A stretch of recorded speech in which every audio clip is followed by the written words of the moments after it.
我是吴楠，前世身负罪孽遭了报应，今世我要做个好人，从蛛丝马迹中寻找线索，帮助姐姐连破大案。姐姐因此被嘉奖，我们搬去了更大的公租房，与刑警队长赵成龙成了邻居，我与赵磊成了朋友。小南哥哥好。难得姐姐休假，我们两家相约野餐。好了。哇，小南哥哥好厉害！走，去那边，我给你推个大的。小南转学手续办好了吧？办好了。小南啊，你跟小磊离海边远一点啊！知道了，姐。哎，你们最近还那么忙吗？老赵不爱跟我说工作上的事，怕我担心。忙啊，清案行动还没结束，连破大案做完收尾工作，署里才给放了几天假。最近有什么案子啊？有一个6月末的女孩失踪案，我本来想接手的，但是……小南哥哥，我好像挖到东西了。啊，失踪？这都8月份了，还没找到啊？这种案子特别难破，如果1-2天内找不到人的话，人就很可能被运到国外了。你挖到什么了？鞋？咱们东南亚有些国家太乱了，拐卖啊！孩子找不回来，这父母得多难过啊！辖区警所和区警署前后也查了很久，都没有线索。拉不出来，小南哥哥，你快帮帮我！我来。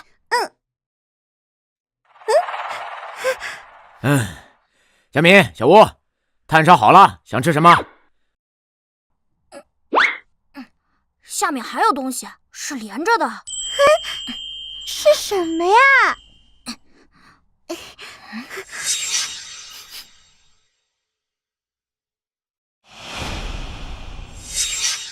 哎呀，快起来！赵叔，姐，过来，快！阿姨，把小磊抱走！怎么了这是？怎么了？啊！快把小磊抱走！来这边，带他去远点。怎么了嘛？挖到东西为什么不让我看？鞋是我挖到的呀。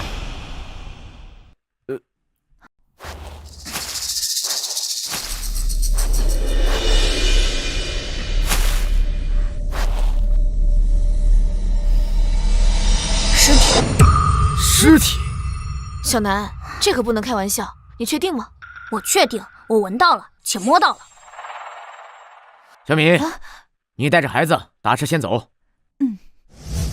小南，你也别在这儿。姐，没事儿，你看我像害怕吗？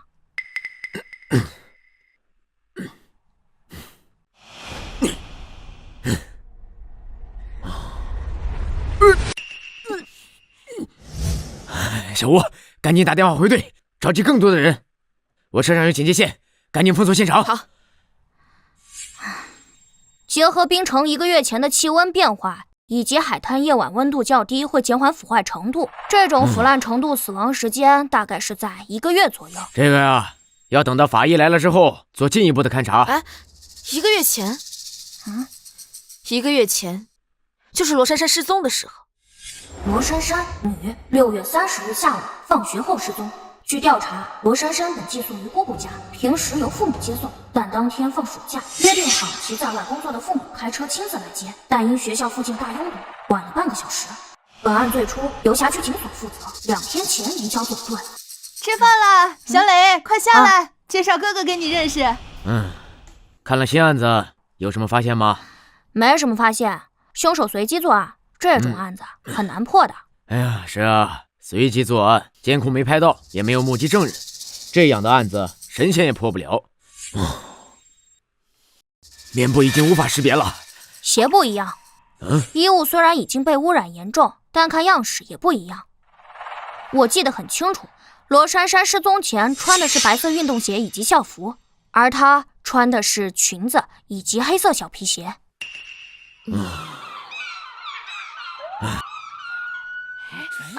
离远一点，不要拍照，不要拍照。喂，署长，对，是个女孩，人有点多。孙猛他们快到了，但需要更多警力来维持秩序。小南，你干什么呢？别跑，快住手！快住手！别动！快住手！小南，你敢！别碰！唉，小南，你干什么呢？你不怕得病啊你？怕呀，所以我戴了2层手套。喏，小南，你怎么能乱动呢？这怎么还有孩子啊？袋子里是什么？尸体吗？来这么多警察，这可能是个大案子。小南，你怎么能乱来呢？哎呀，我就碰一点点，确认一下想法。还犟，还确认想法，法医还没尸检呢，那又是你能懂的了。赶紧给我去洗手。小南，这部分就不是你能参与的了，你先去那边，等前期调查完成，我呢给你看答案，好吧？好吧。沙坑里发现的应该是凶手留下的。有事记得叫我啊！嘿，把你能的，什么都敢碰。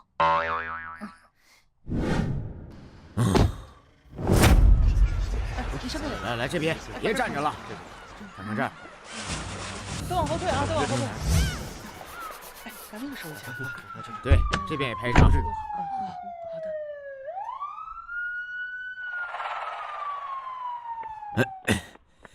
署长，情况怎么样？现在还无法确认被害人身份，凶手手段残忍，尸体已经腐烂到一定程度，难以通过面部拍照确认身份，需要详细尸检后与失踪数据库进行 DNA 比对。这么多人呢？这是个公共海滩，估计明天就会见报，瞒不住的。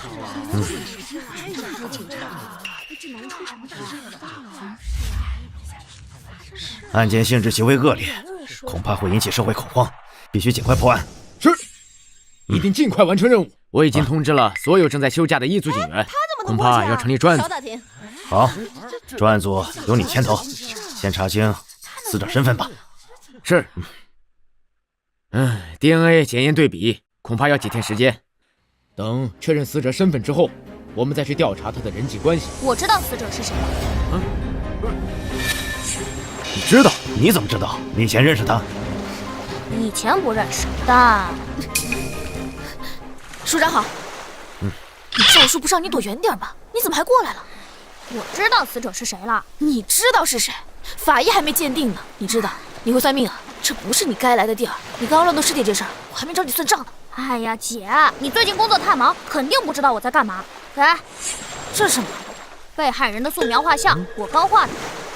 你画的？怎么画的？尸体都成那样了，你怎么辨认的？只需要确认几个点：顶骨、额骨、眉弓、颧骨、下颌骨等。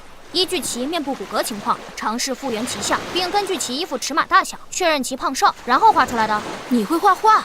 我怎么不知道啊？姐，我都说了，你最近工作太忙，哪里会知道我的课余爱好？而且，你们不觉得画上这个人很眼熟吗？7、8分相似吧？档案你们都看过的。这是罗珊珊。罗珊珊？就是他，咱们都看过档案。而且我觉得，之所以衣服不同，是因为……署长，来老赵，给我看看。小南是吧？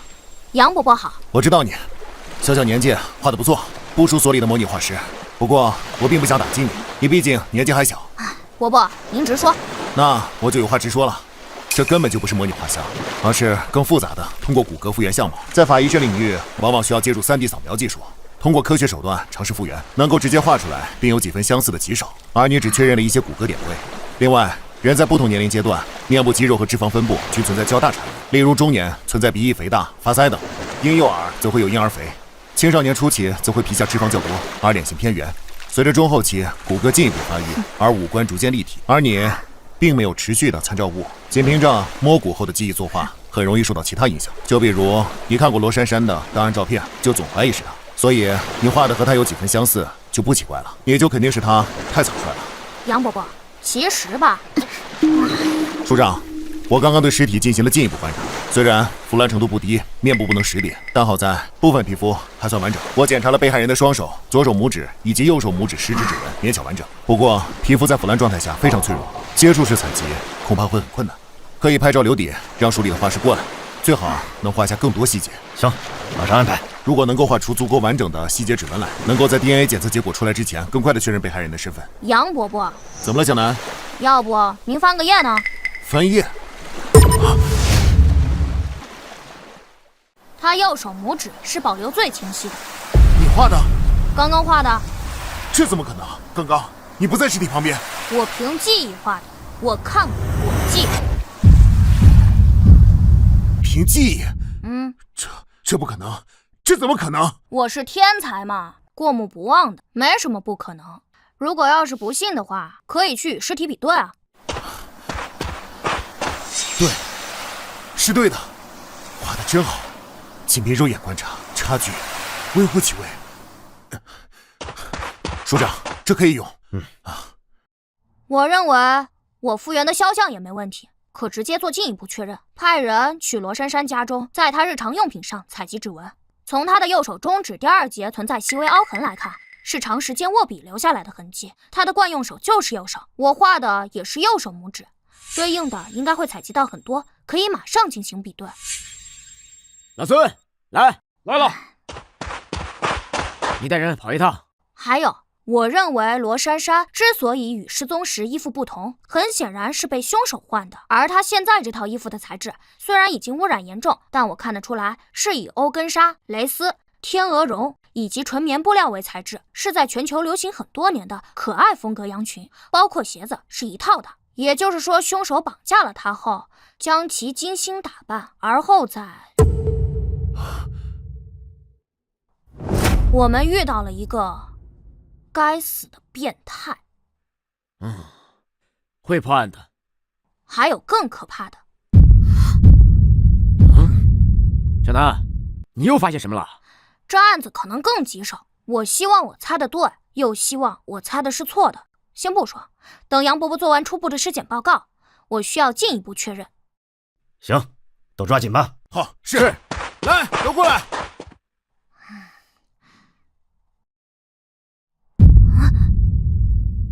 无论你是谁，你完了！我说的。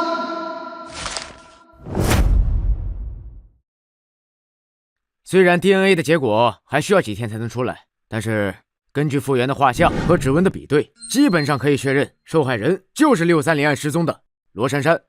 目前除了扩大失踪区域的排查范围，寻找目击证人，还有监控线索，我们还要老赵。我急着要，老杨给了我初步的尸检报告，详细的还有5天。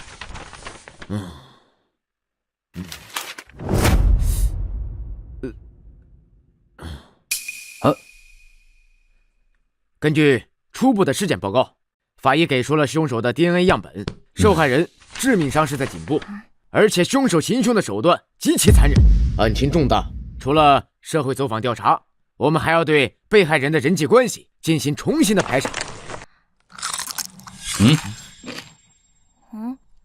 小南，不好意思啊。小南，报告你也看了吧？你有什么要补充的？你昨天要说什么来着？我认为，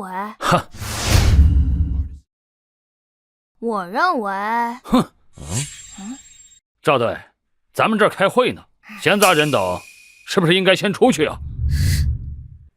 他是吴楠，我知道他是谁，听说市领导来这儿开会，还请他上台讲话。小小年纪，在刑侦推理上是有2把刷子，但这种案子是他能参与的吗？他以什么身份参与？合适吗？这个案子呀，尸体率先还真是吴楠先发现的，而且他的意见总会给我们很大的帮助，署长是认可的。少拿署长来压我！当年我跟署长冲在一线的时候，你还在警校啃书呢。市长也是认可的。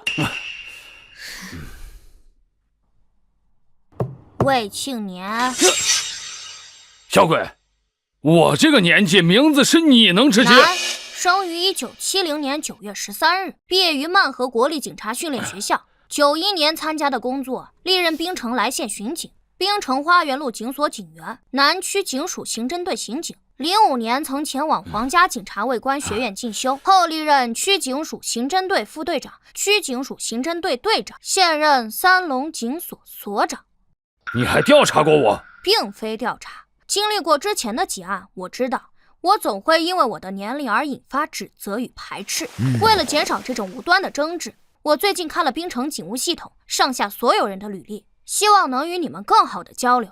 我看过你的履历，我记得而已。哼，滨城市警署各分署、警所、警站上下足有几千人，你全记得？不重要，我说我全记得你也不会信。重要的是此次案件极为重要，我希望我能发挥一些作用，让此案更早侦破。时间就是生命。我听说过，你很会推理，但本案刚刚案发，还需要……看来魏所长并不相信我的能力了。哼，小小年纪，你刚离婚，且与女儿关系不好，你急于缓和关系，对吧？老魏，你离婚了？魏总，真离了？我明明谁都没告诉你，你怎么知道？你左手无名指，从勒痕深浅及颜色判断，你本常年佩戴婚戒，而此时你手上没有婚戒，身上的衣服虽然很干净，但褶痕明显且偏小。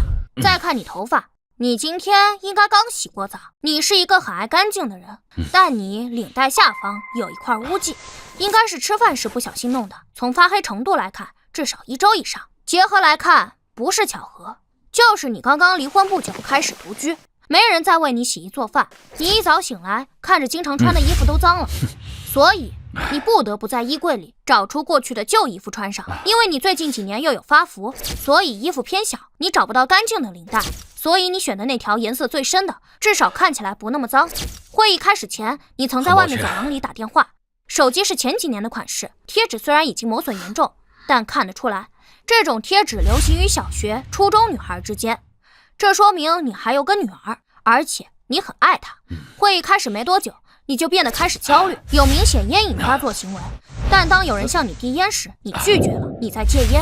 可你刚刚经历过离婚，且办案压力巨大，这种情况下，没人能强迫你戒烟。你本该烟瘾更重，而看你气色也不是身体出了问题，所以你是主动为了谁在戒烟。这个人在你的生命里分量极重，你想讨好他。综上所述，我认为你的女儿今年应该刚好18岁，才经历过7月份高考，你们夫妻感情早已恶化，但在为女儿学业考虑之下，你决定在女儿高考结束后离婚。离婚后，你选择戒烟，是因为近几年你与妻子、女儿的关系恶化。青春期的女孩总会与父母发生一些矛盾，这一点很常见，而她之后会去外省上大学，你前妻也要一同离开，陪她去上大学。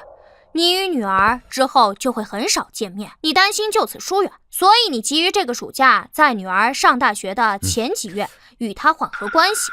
戒烟只是你要改变的一小部分，我说的对吗，魏所长？我无意给任何人难堪，但如果能通过几分钟的口舌免于长期麻烦，我只能如此。但如果有必要，我可以再说一些。小南，开会呢，别净说些没用的闲话啊！你说一下，你对这个案子到底是怎么看的？确实有2把刷子，我倒是很想来听听，你有什么高论？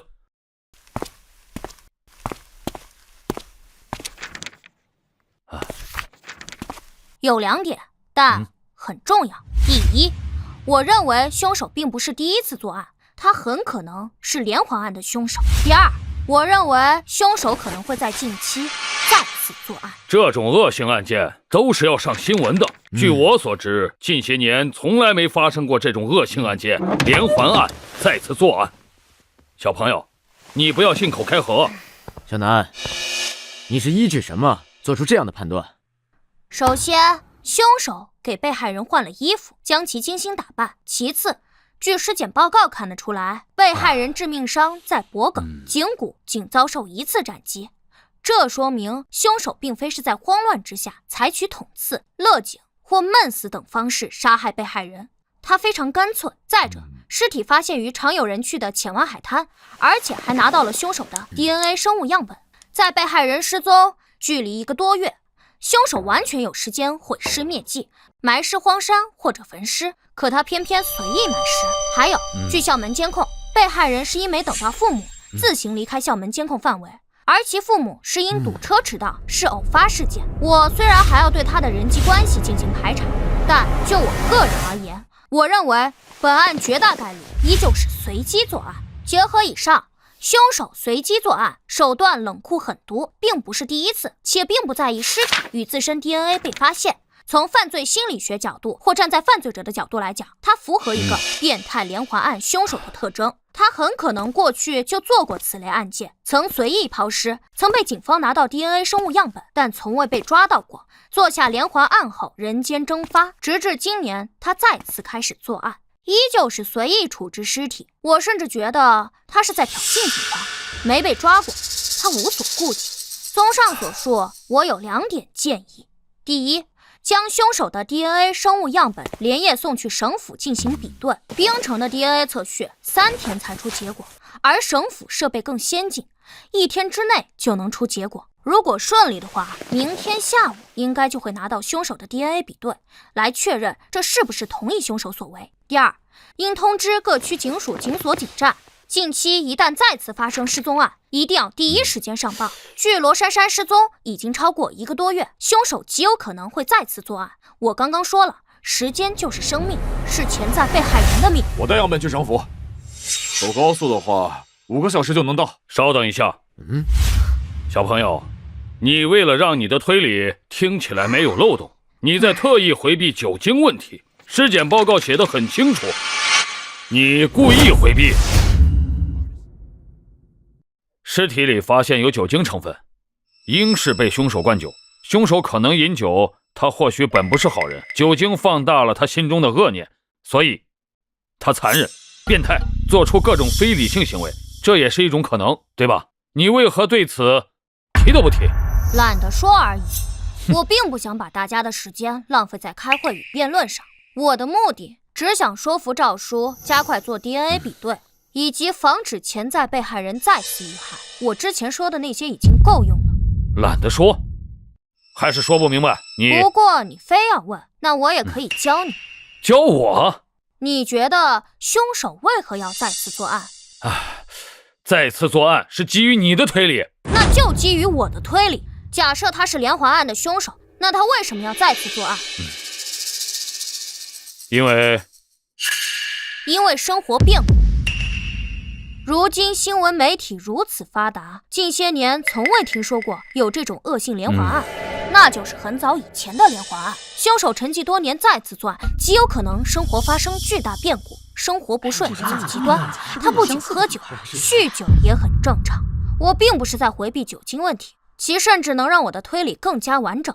我还有很多细节没说，比如学校与浅湾海滩的距离，海滩附近道路监控分布情况，以及放学时学校人多眼杂等等，我都可以做出相应的判断。我不说是因为我不想浪费时间，凶手是否是连环案的凶手本就不需要做复杂论证，等 DNA 对比结果出来自然会知道。我再重申一遍，时间就是生命，是潜在被害人的命。老孙，我这就是。小吴，你带人继续排查监控。好。老魏，你继续寻找目击证人，我派别的辖区的警力到你的辖区，由你统一的指挥。交给我。小陈，到。你跟我去署长那儿汇报工作。是。那就先暂时散会，明天会有专案组大会，到时候各部门我们统一的去整理具体的情况。根据学校及附近的监控，因为放暑假，大量的学生家长来接，在案发后的1个小时之内，共有1375辆车经过，男车主890人，女车主485人，其中包括非本车主驾驶的车辆，需细查监控，一一比对。这个工作量还是蛮大的。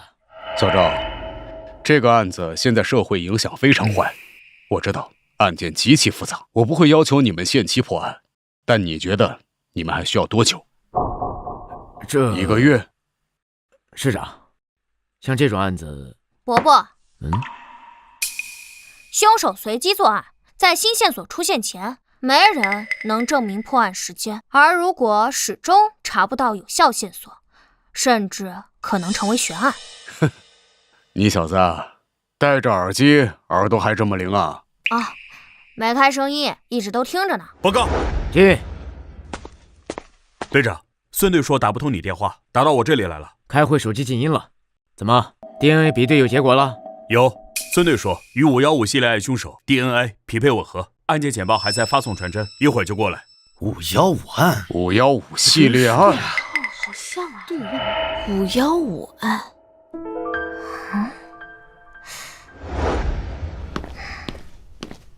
京城515系列案。哦，对，孙队提到过几个县市，其中包括京城。9个，之前还有9个。小南，什么9个？在罗珊珊被害前，还有9个被害人。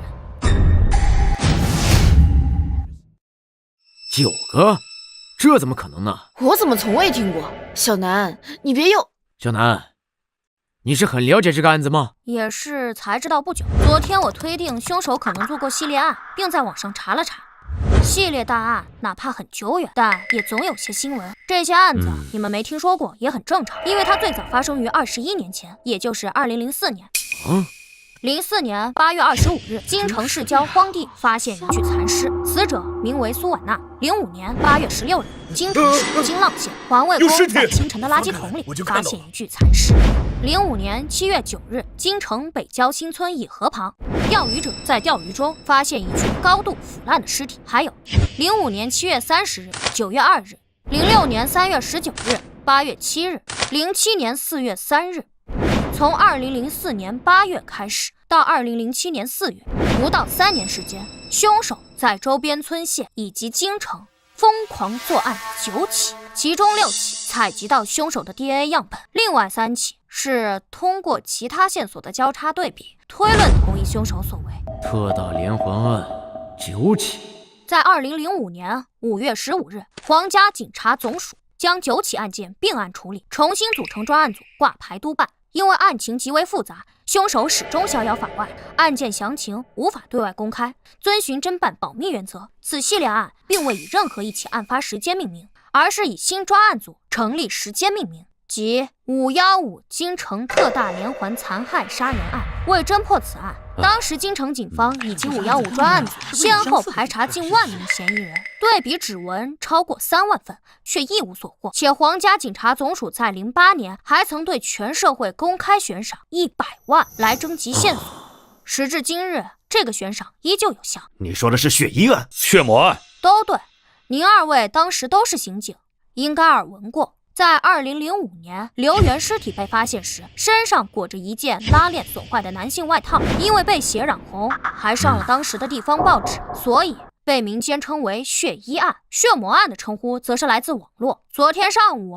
我还上网发现，时至今日，依旧有一群推理爱好者在网络社区里讨论此案。新世纪以来，伴随着公共监控的普及以及刑侦技术的发展，此系列恶性连环案已极少发生，而这个案子始终不破。他们也称血衣案为新世纪10大悬案之一。世纪悬案，凶手再次作案。报告，队长，传真。队长，打不通你电话。怎么了？银湖警所上报，银湖公园丢了一个女孩。什么？什么时候丢的？2个小时前，银湖警所接到报警，第一时间去找，但是没找到，就上报了过来。2小时前，虽然我无法确定究竟是拐卖、绑架、连环案凶手所为，但哪怕是后者，按照他的作案习惯，人现在应该还没受到伤害，还有机会。好了，会议暂时结束。赵成龙，你现在带人去办，务必给我找到这个女孩。是。小李、小韩、小陈，跟我走。是。哎，赵叔，我也去。不行，好好待着。那把周边监控发我，我用孙叔的电脑。走了。警官，我就去小摊上买东西，就这一转头的功夫，他前面还在那喂鸽子呢。等我回来，人就不见了。别着急，别着急，我们会全力以赴的找。警官，一定要帮我找到我孙女儿啊！赵队，这是失踪者的信息，还有照片，我手机发给你。好，各部门注意，现在马上根据资料，一会儿发到你们手机上去找人。好，您先休息一下啊。你好，先生，请问你见过这个女孩没有？没有。没有吗？好，谢谢。你好，你见过这个女孩没有？没有。您见过这个女孩没有？没有。见过这个女孩吗？没有。没见过。没有。没有。马佐怎么样了？之前已经找了2个多小时，这算时间，恐怕……喂，小李队长，我刚从交通署出来，公园周边监控都拿到了。好，你马上带人抓紧时间看。哦，对了，给小南也发一份，他在老孙办公室。好的，明白。赵队，这个案子通过监控找到线索很难的，就得趁着刚刚案发，公园里游人也多，记忆还未消退，或许能找到目击证人。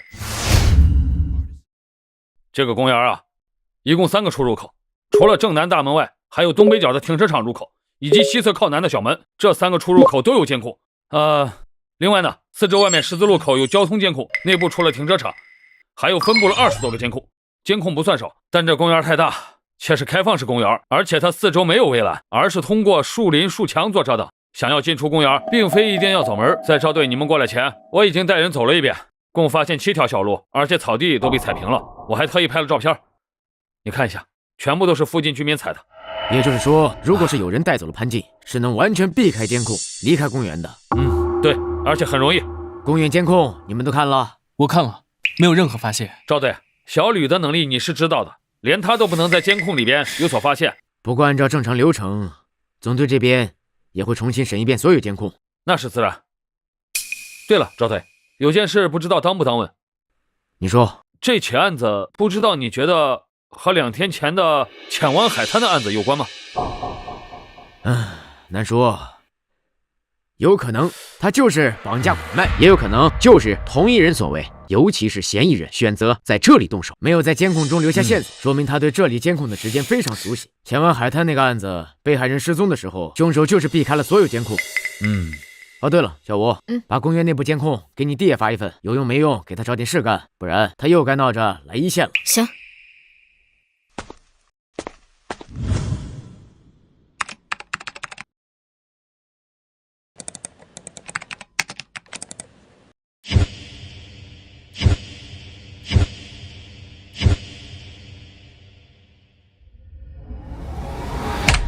找到你了啊！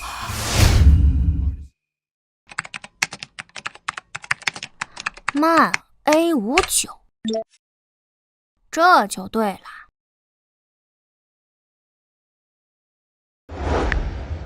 哎，小南，你们回来了吗？还在公园排查。这个点你吃饭了没？没，我找到线索了。找到线索了？是的。队长，查清楚了，是一场误会。目击者看到的不是潘静，只是跟他长得相似，上衣颜色一样。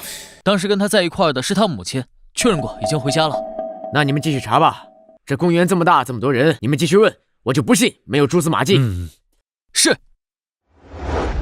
赵队，小南说他找到了线索，让咱们回去要快。电话里一会儿说不清楚。线索？哪来的线索？他说就在监控里。监控？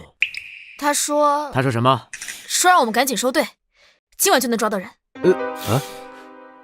监控，公园的监控，我们早在监控室看过，并未拍到潘静失踪时的画面，包括停车场监控，并未拍到潘静以及其他可疑迹象。哎，小陈，你那边监控看的怎么样了？队长，暂时还没有发现。好，我知道了。小吴，你跟我回去。赵队，你们真走啊？怎么了？小南是小吴的弟弟？是。小吴现在可是咱们滨城的明星警员。关于你弟弟，外人不知道，咱们一个系统内多少都听说一点。听说他还是个孩子。是啊。赵队，借一步说话。好。赵队，浅湾海滩案尸体才发现，而据我所知，那被害人已经失踪1个月了。现在这边又出现了失踪，而且从初步侦查来看，嫌疑人作案方式极为隐蔽，很可能与浅湾海滩案是同一人。这我知道。所以呢？我的意思是，我们所警力有限，您这边直接收队，把破案的希望压在一个声称有线索的孩子身上，是不是太草率了？而且如果不继续查下去，过了今晚，就算有目击证人，也可能因为记忆不清，无法描述出嫌疑人容貌。时间不等人呐。马佐，我没说要收队啊，我跟小吴先回去就行了。那你这一走，你带来的人我又不好指挥，这耽误了案件侦破。没事，你放心，这个案子我们刑侦总队已经接手，破得了破不了都是我们的责任，你们警所协助办案而已。哎，赵队，我不是这个意思啊，这并不是谁的责任问题，我也有儿女，小女儿跟潘静差不多大，我就直说吧，好不好？她一孩子啊，我听说好像是有些能力，但她一个电话就能把你这个刑警总队长叫过去，还说什么直接收队，这情况我不能理解。小吴，你呢？通知老李继续侦查。好。马索，你跟我一起回去。好。好。小赵，你怎么回来了？首长好。找到失踪者了？公园那个暂时没有。那怎么这么快就回来了？有线索？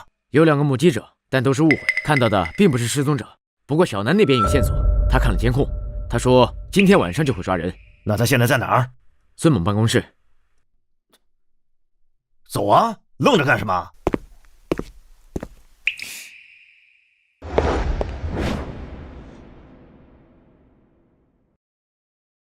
兰姐，到时候你就……小南啊，你一个电话就把我们给折腾回来了，还让我们快点收队。今天晚上你要抓不到人，我可要惩罚你了啊！我这年龄，你能罚我什么？罚你10套暑假作业。好吧，我接了。那如果今晚能抓到，能不能不写暑假作业？好简单，好无聊啊！这事儿我说了可不算，你得问你们学校老师去。那我要去抓捕现场。不行。小南，你新电脑买了吗？是不是还没买？今天晚上你抓到人，我自己掏钱给你买。啊，我破案又不是为了钱。好了，说案子。你这是干什么？剪辑啊，拉监控多麻烦，这么多人啊。去会议室吧。时间紧急，我闲话少说。今天中午9点49分30秒，银湖公园停车场入口监控拍的，这辆银灰色商务车驶入，10几秒后停在了 C 区17号停车位。车上一共载着3人，分别是黑色墨镜年轻人、白色外套中年女人以及黄色外套中年男人。这3人下车后交流了什么？边走边说。9点53分，他们出现在了公园靠近停车场花坛监控下。3人曾在花坛长椅坐下闲聊，而后一起向南走，走出了这个监控，很快出现在公园北侧。公厕外监控中只是路过，而后又出现在了银湖北岸的监控中。能不能打断一下？啊，这是我们所的小吕太，他可是我们所的明星警员。去年那个酒吧杀人案就是他主导破的案，24小时缉凶。我看好他，将来能成为咱们滨城最年轻的副所长。署长，您应该也记得他吧？去年您还亲自给他表彰过呢。我们这个呢，也算是案情分析会，有问题该提。我就一个问题，为什么锁定这3个人？因为就是他们拐走了失踪者。小弟弟，话可不能乱说。公园监控我是第一时间去看的，看的还比你更多。类似于这3个人比比皆是，你凭什么锁定他？我先纠正你2个错误。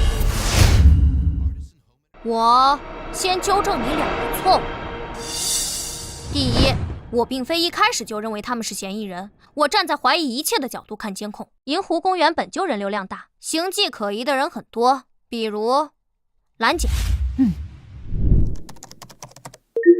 本来我最后会讲到，但提前说也无所谓。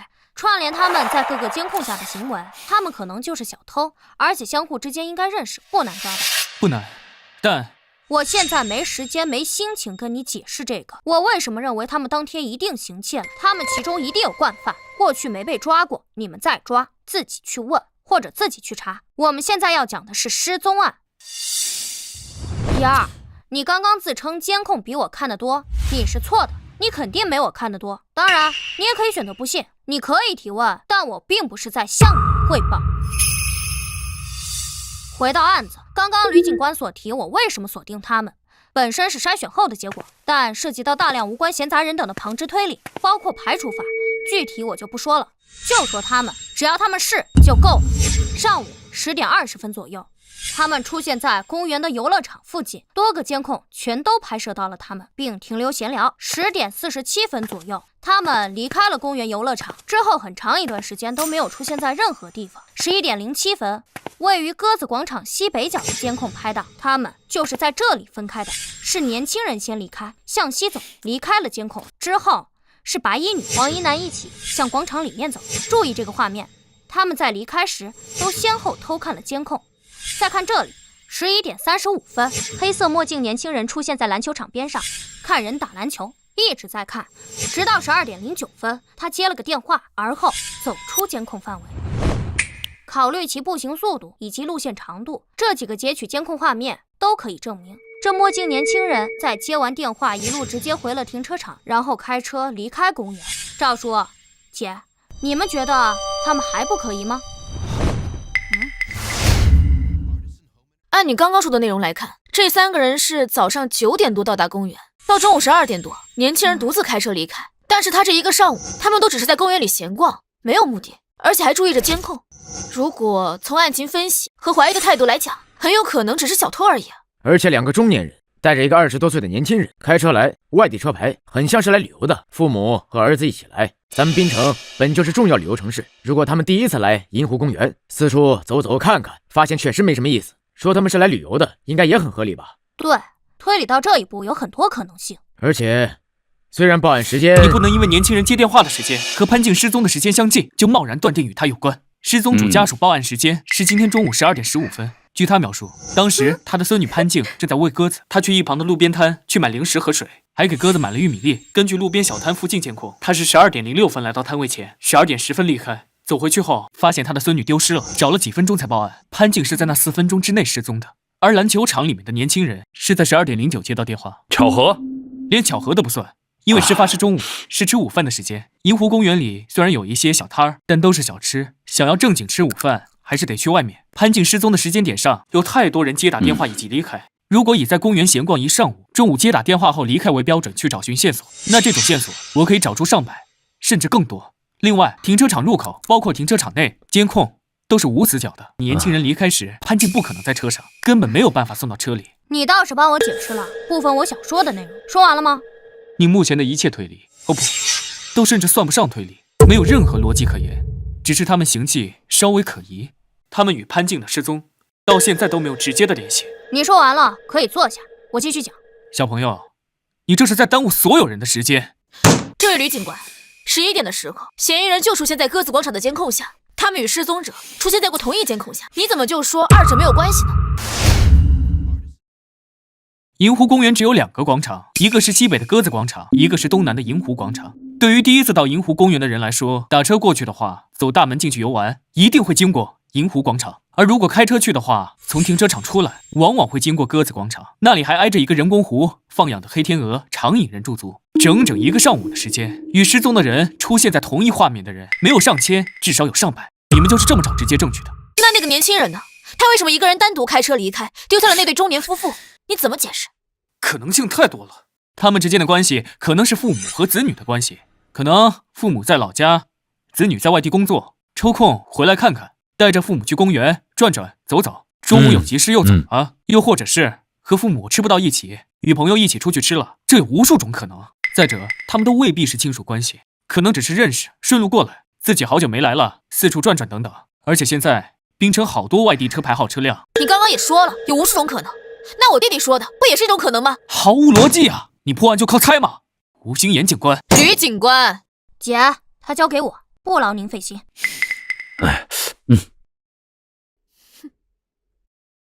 我继续讲。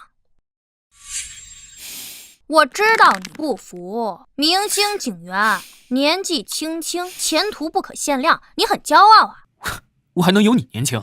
尤其是你先看过公园监控，自称看过很多，但你没有看出明显的问题。而我年纪小，我说我看出来了，且推论出其也没什么算亮眼的地方，所以你不服，对吧？我不想跟一个小孩子置气，这是破案，时间就是生命。时间就是生命，我喜欢这句话，所以我打算给你个机会，也为了你别再轻易打断我。我问你个问题，如果你能回答上来，我现在马上下去写我那10本暑假作业，你上来讲。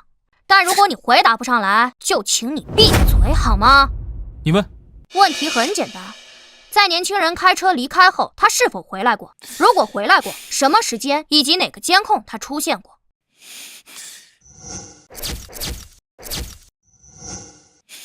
还有，年轻人离开后，那对中年男女，他们又在什么时间、什么地点，在哪个监控下出现过？是否离开过公园？又是怎么离开的？来啊，回答我！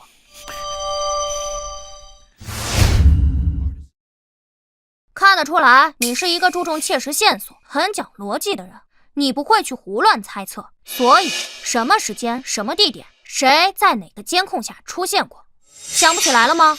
是记忆不清？记忆里没有，不确定，我不记得。那就闭嘴，别再轻易打断我。你记得？当然。就算你记得，我是中午12点半看的监控，距离现在已经过了好几个小时。你是下午刚刚看过，还无端的把这3个人直接定为嫌疑人，甚至特意把他们的画面剪出来了。你当然会记得，这算什么本事啊？那你觉得有没有这种可能性？什么？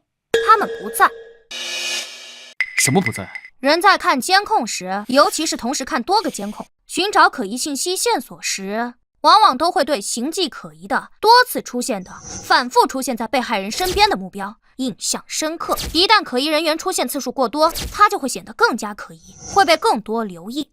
这是一堆废话。而反过来说，人在长时间看监控，面对大量可疑人士时，有一个可疑目标减少出现，甚至不再出现，那对其怀疑就会降低，以至于印象消失，忽略掉目标的存在。尤其是在潘静失踪后，公园里那些其他可疑人士依旧在活动，以小偷为主。考虑到人不可能凭空蒸发，而公园很大，悄无声息带出去很难，由此那些依旧可疑的人在后续观察中会牵扯观察者的大部分注意力。你的意思是？首先可以确定，你虽然有一定的观察能力，记忆力也不错，但看监控没有我细致。其次，你说你不记得，那是因为你是一个很讲逻辑的人，你很较真，你确实回忆不起来，你并没有为了赌气而去胡乱猜测，这一点我很欣赏你。所以我可以告诉你，你不是不记得，而是你忽略了，因为他们不存在了。他们不存在了。从今天中午12点09分，年轻人接电话，马上开车离开公园后开始算起，我可以100%确定，公园里的所有监控再也没有拍到过这3个人。监控没有拍到过年轻人开车回来，也没有拍到白衣女是怎么离开公园的。在潘静失踪后，年轻人走了没回来，他们也好似人间蒸发一般，消失在了公园里，这正常吗？你还觉得他们没有嫌疑吗？你是对的，他们……当然，这并不能怪你，你又不是我。银湖公园每天都有几千人观光，几千道身影在数十个监控下反复出现，这种排查难度，而那3个人一上午的行为并不起眼。如果不单扒出来看，他们也不过是普通游客而已。你一开始就不会注意他们，自然也就不会知道他们之后不存在了。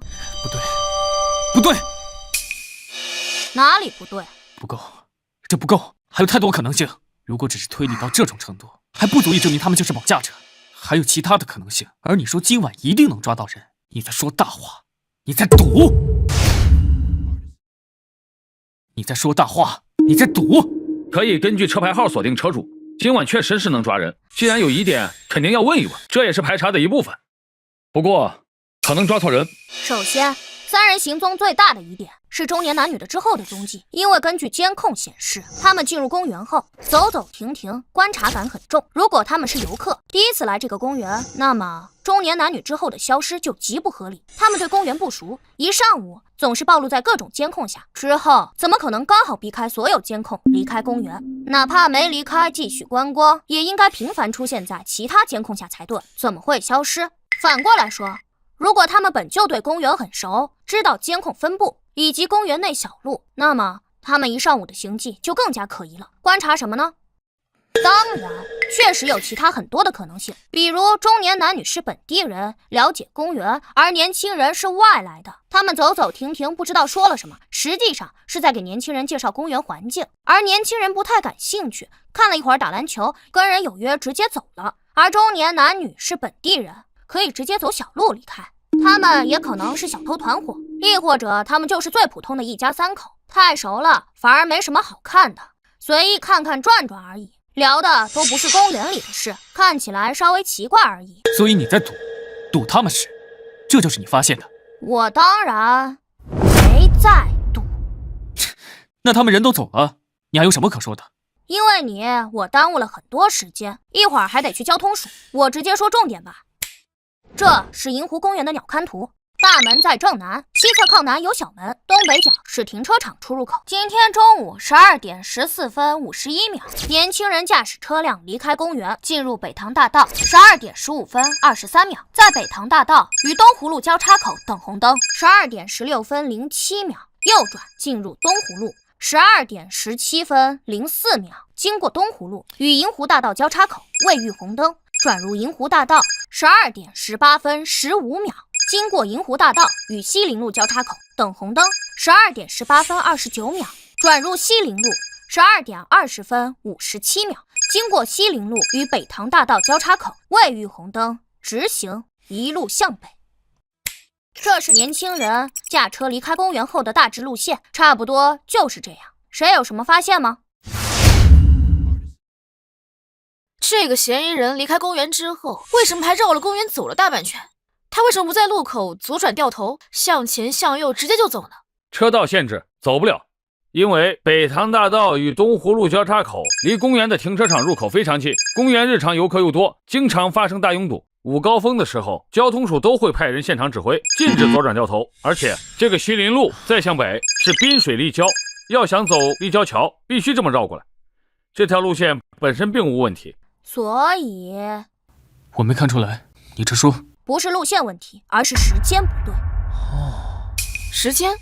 北塘大道确实是发生了拥堵，所以从车站离开公园到第一个路口开始算起，明明只有几十米，却挪了足足半分钟。而在右转进入东湖路后，路况相对转好，但车也很多，开得不快，直至抵达东湖路与银湖大道交叉口，共用时57秒。右转顺着银湖大道向西走，至于西陵路交叉口又用了1分11秒。根据监控看得出来，当时银湖大道路况极好，所以他这段开得很快。红灯结束后，嫌疑车辆右转进入西陵路，用时2分28秒，穿过西陵路与北塘大道交叉口，一路向北而去。300米，西陵路与东湖路公园两侧一样长，只有300米。没错，同样长的路，同样受到了北塘大道拥堵路况的影响，甚至东湖路受到的影响更大。但嫌疑车辆开过东湖路，它只用了57秒，走过西陵路直至过路口却用了将近2分半。考虑到东湖路路况右侧挨着公园，并无下车买烟等情况，以及车辆之后正常行驶等情况，我认为最大的可能性，他停过车。对，这应该就是现在目前最合理的解释。当然，考虑到推理的严谨性，停车原因可以有无数种，比如与谁发生了下刮碰，下车检查后没有问题就各自走了，或者是他们注意交通安全，在路边临时停车接打电话等等情况。停车接人只是其中一种可能性而已，但他们也有破绽，就在这几张监控截图里。正常看你们可能很难发现，但是我放在一起，你们应该能看得出来吧。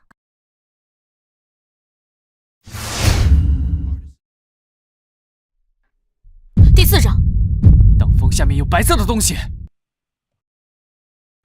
那是什么？啊？交通监控本来存储量就非常大，清晰度有限，如果放大看的话，很难看得清楚是什么东西。是衣服。衣服？团起来的衣服，那个中年女人所穿的衣服。这是一种聚酯纤维材质的防晒服，非常轻薄，团在一起体积很小，就是中年女人进入公园时所穿的那一件。她曾在闲逛过程中将衣服脱下，搭在臂弯里，之后又曾穿上。而在年轻人接到电话的10几分钟前，这个中年女人最后出现在监控里，她一直穿着这件衣服。年轻人返回停车场，一路上经过多个地方，手中并无这件衣服，也就是说，不存在年轻人回停车场的路上，在某个监控盲区下从中年女人手中拿走衣服，帮她带走的可能。综合来看，只剩一种可能：她曾在西陵路停车，并与中年女人碰了面。然后再看这几张图对比，由于光线原因，有些画面拍得相对清楚，有些画面拍得不清楚。而在清楚的画面上看，商务车是黑色内饰，而最后经过的路口截图，因为风挡玻璃反光，看不清副驾，但仔细看能看到一抹棕色。这中年女人里面穿的就是棕色的衣服，她在车里。以上可以证明，中年女人不仅仅与年轻人碰头了，还上了车。而且我认为那个中年男人也应该在车上，只是坐在后排，监控拍不到。还有更多的推理细节，比如为什么是中年女人坐前排，白色防晒服会被丢在风挡上，我可说可不说。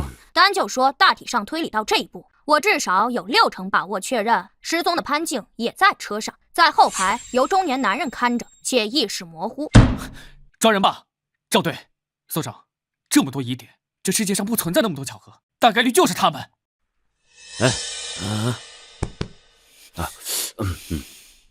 小南啊，我不是挑你刺啊，但是就你目前的发现，实际上……赵叔，你有话直说。不怎么像你啊？哪里不像了？推理哪有问题？推理是没什么问题，观察力与信息处理能力匪夷所思，是你的风格。但是你向来都是很有严谨性的，就比如说当初的713案，即使你已经把犯罪嫌疑人压缩到了极小的范围，甚至是2选1的程度，你也提出了用水量的问题。确认之后，我们才进行了抓捕。还有之前的1213案，哪怕你再来金属第一天，就大概锁定了嫌疑人，却还是让孙猛带人做了3天的补充侦查，排除了其他一切可能与巧合。但今天的这个推论虽然听起来是那么回事，但是它只是纯推论，别说没有直接证据，就连佐证都没有。而你之前说今天晚上就能抓人，你既然那么自信，但给出的全都是纯推论，你说这像你吗？推理够用就行呗，我可是反复看了所有的监控，除非真正的绑架者全程都没在监控下暴露过，不然就是他们。其他人我都排除了，而因为潘静在失踪前绝大多数时间都是在监控里，绑架者想要注意到他，跟着他伺机行凶，不可能从未出现过任何监控，因此这个除非并不成立，就是他们。小南啊，以我20多年的刑警经验，过了手也有几百个案子，实际这个世界上巧合还是蛮多的。就比如你的推论，我也可以找出他们不是绑匪的合理解释。就比如说这3个人啊，就是来遛弯的，兴趣不同，在不同的地方玩。中午的时候，中年人意外的找到了能够出公园的小路，在街边给年轻人打了电话，年轻人取了车，绕了一圈回来，接上他们俩走了。这说得通吧？一个疑点是巧合，一连串的疑点指向同一个目标，是巧合的可能性就很低。2个关键点：失踪时间和嫌疑人逃离时间，他们先开始频繁的暴露在监控下，最后又完美的躲开所有的监控。赵队，我觉得你说的对，但是可能性极低。可能性低，那也是有可能。我们不能低估了小南的严谨性，不然的话，1213案他也不会用3天才破。赵叔，这个案子第一，没有潘静失踪时的监控；第二，没目击证人，人是凭空消失的。我一下午能看出来这些已经很不容易了。你以为我是神仙？这种案子只能大胆假设，然后去抓人去求证啊。但我不是第一天认识你啊。你话说的太肯定了，说吧，里边还藏着什么？老实交代。哎，好吧，我说。你还有线索？监控里还有什么？这样吧，我先快速说一下绑架过程以及细节分析。今天上午9点50分，停车场内部监控拍到3人下车，2个男人从主副驾驶，中年女人则从后排。从行为习惯上来说，多人出行，除非是与驾驶者是情侣、夫妻关系，否则女性更愿意坐后排，习惯养成因素。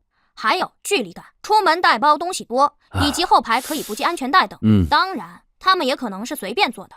离开停车场后，3人四处闲逛，寻找作案目标，先后去了公厕外以及游乐场附近，这2个地方都很可能遇到合适的目标。前者有因性别分开上厕所，在外面等的情况，后者则是小孩子在乱跑玩闹，家长坐在长椅上，闲聊的情况。上午11点07分，位于鸽子广场中心监控拍摄的，3人停留徘徊，不知道说了什么。而后年轻人离开，中年女则走向监控死角。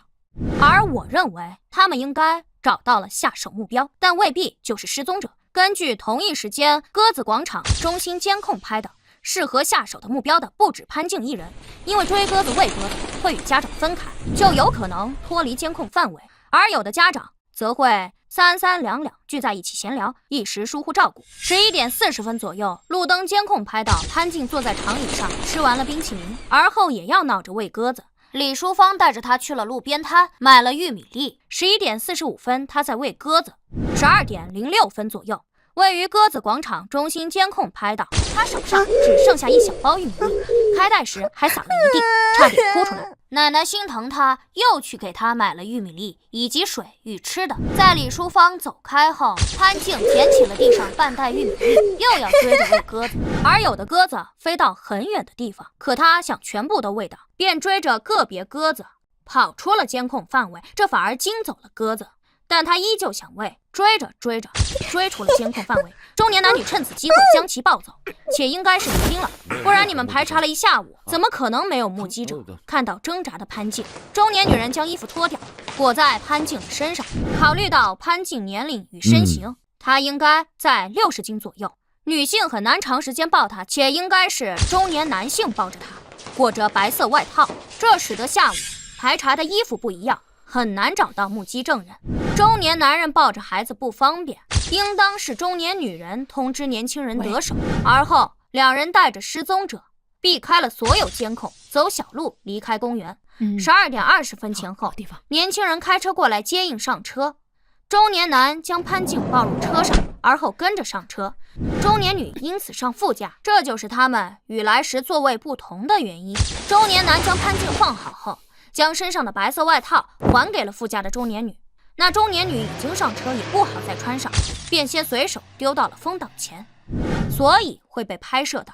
以上便是我认为这3人绑架失踪者的大致过程。考虑到他们明明对公园很熟，却只在公厕外、鸽子广场以及公园的游乐园等附近转悠，考虑其失踪时间以及离开时间，以及人不可能凭空蒸发等情况，我说60%把握只是保守估计。赵叔，我这还不能说服你吗？底是什么？底牌线索、佐证，还是直接证据？哎，这也不算直接证据，但不可能又那么巧，天底下没有这种巧合。那是什么？套牌车，车牌照是假的，一切都是有计划、有预谋的，提前准备，分工明确。这很可能是一个专业的拐卖团伙，且并不是第一次作案。我们遇到拐卖大案。好，好小子，我就知道你。署长，可以行动了，但我们要去趟交通署，把嫌疑车辆最后消失的地方给确认清楚。好，行动。是。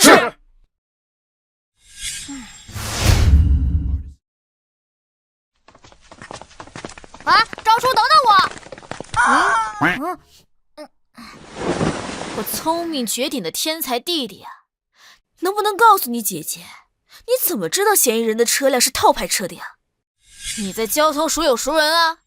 这个嘛，小南，我最近呢在复盘一些老案子，我突然发现你是不是提前查过王胜利家用水量的情况？不愧是赵叔啊！怎么查的呀？网上呗，我破解了供水系统，确认过信息。小南，这个嘛，我自己有我自己的办法。哼，吴南，我跟你说了多少遍了，你怎么还能这样呢？连交通署的系统你都敢黑啊？你就不能给我打个电话？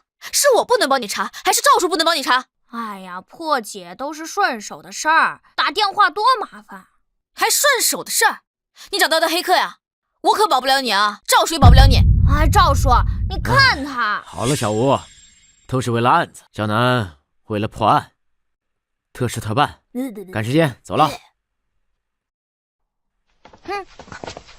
小南，你姐都是为了你好，哎，我知道，他怕我啊，将来走上犯罪的道路。你放心吧，只要有他在，我一定不会。而且你姐说的对，你可以给我打电话，我帮你查。可是那很难解释啊，就比如今天，我说我让你们直接锁定他们就是嫌疑人，让查嫌疑人车牌号，没有实质性的推理，那你们会信吗？这样以后跟我说，我先信，行吧？这可是你说的啊。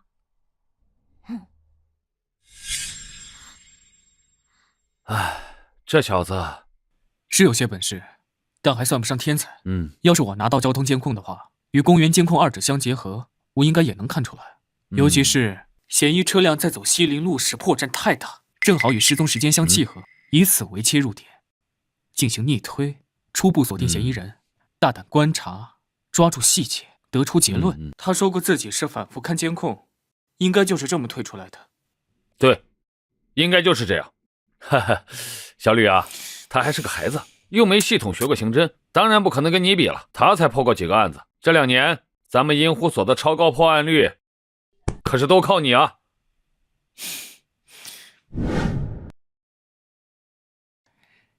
小弟弟，这么多监控还看得过来吗？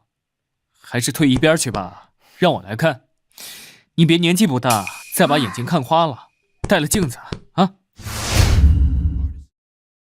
管好你自己。行，那咱赌点啥？赌什么？赌咱俩谁先在监控里找到犯罪车辆的最后位置。如果我先找到的话，把你姐电话给我。哼，我姐可是武将，你就不信被她打死啊？来不来吧？我是不会用我姐的私人信息跟任何人打赌的。不过因为我不会输，所以无所谓了。年纪不大，口气不小。我赢了怎么说？你随意，也不为难你，叫我哥就行。以后啊，只能用哥来称呼我，叫小弟弟怪怪的。可以啊，你又不会赢。赵队，准备好了。好，小南可以开始了。收到。开始。2倍速度， 4倍数，8倍速度，16倍，32。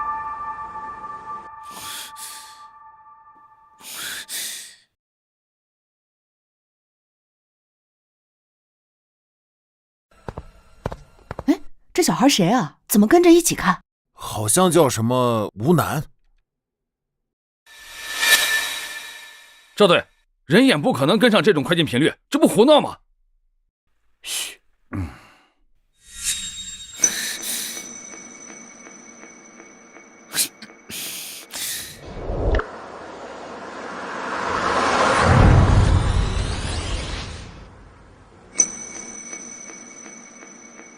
不可能，他还看得清。这不可能，这没人能跟得上。吴楠，你故意的吧？16倍速是我的极限，你故意加到了32倍速，就是不想让我看清。你也不可能看清，但你怕我赢，所以就使用这种手段。你想让咱俩都找不到人在哪是吧？你这种行为是在耽误办案进度，你知道吗？时间就是生命，你这么耽误时间，是在害人命，你懂吗？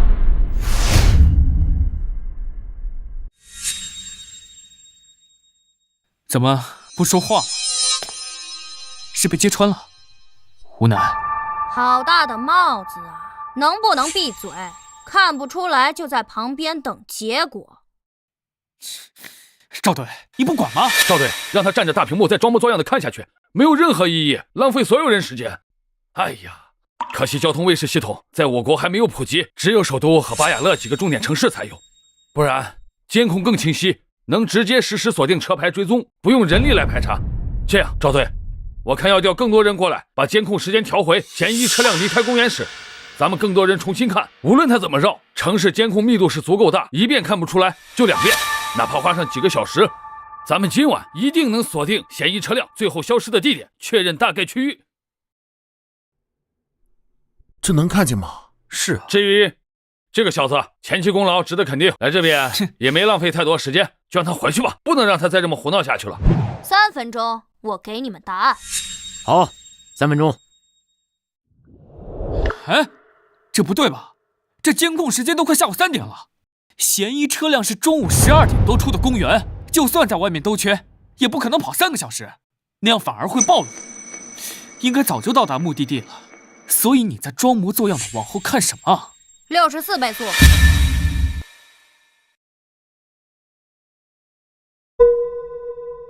胡闹！64倍是人类能看清的吗？你以为你是神仙啊？哎，你安静！我看你还能成神仙不成？赵队，你这样一意孤行，就算这孩子没浪费多少时间，那传出去，对你名声不好吧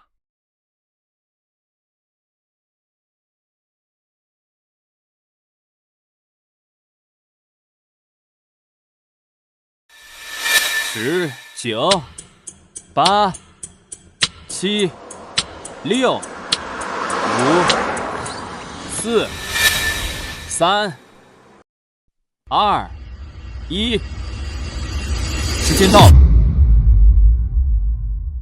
时间到了，弟弟，你还准备继续胡闹下去吗？可以停下了。你真以为你是神仙啊？要12点34分，西城高架出口监控；12点39分，湾南路与惠康路交叉口；12点49分，百乐汇广场监控；12点51分，雨花路与盛和大道交叉口。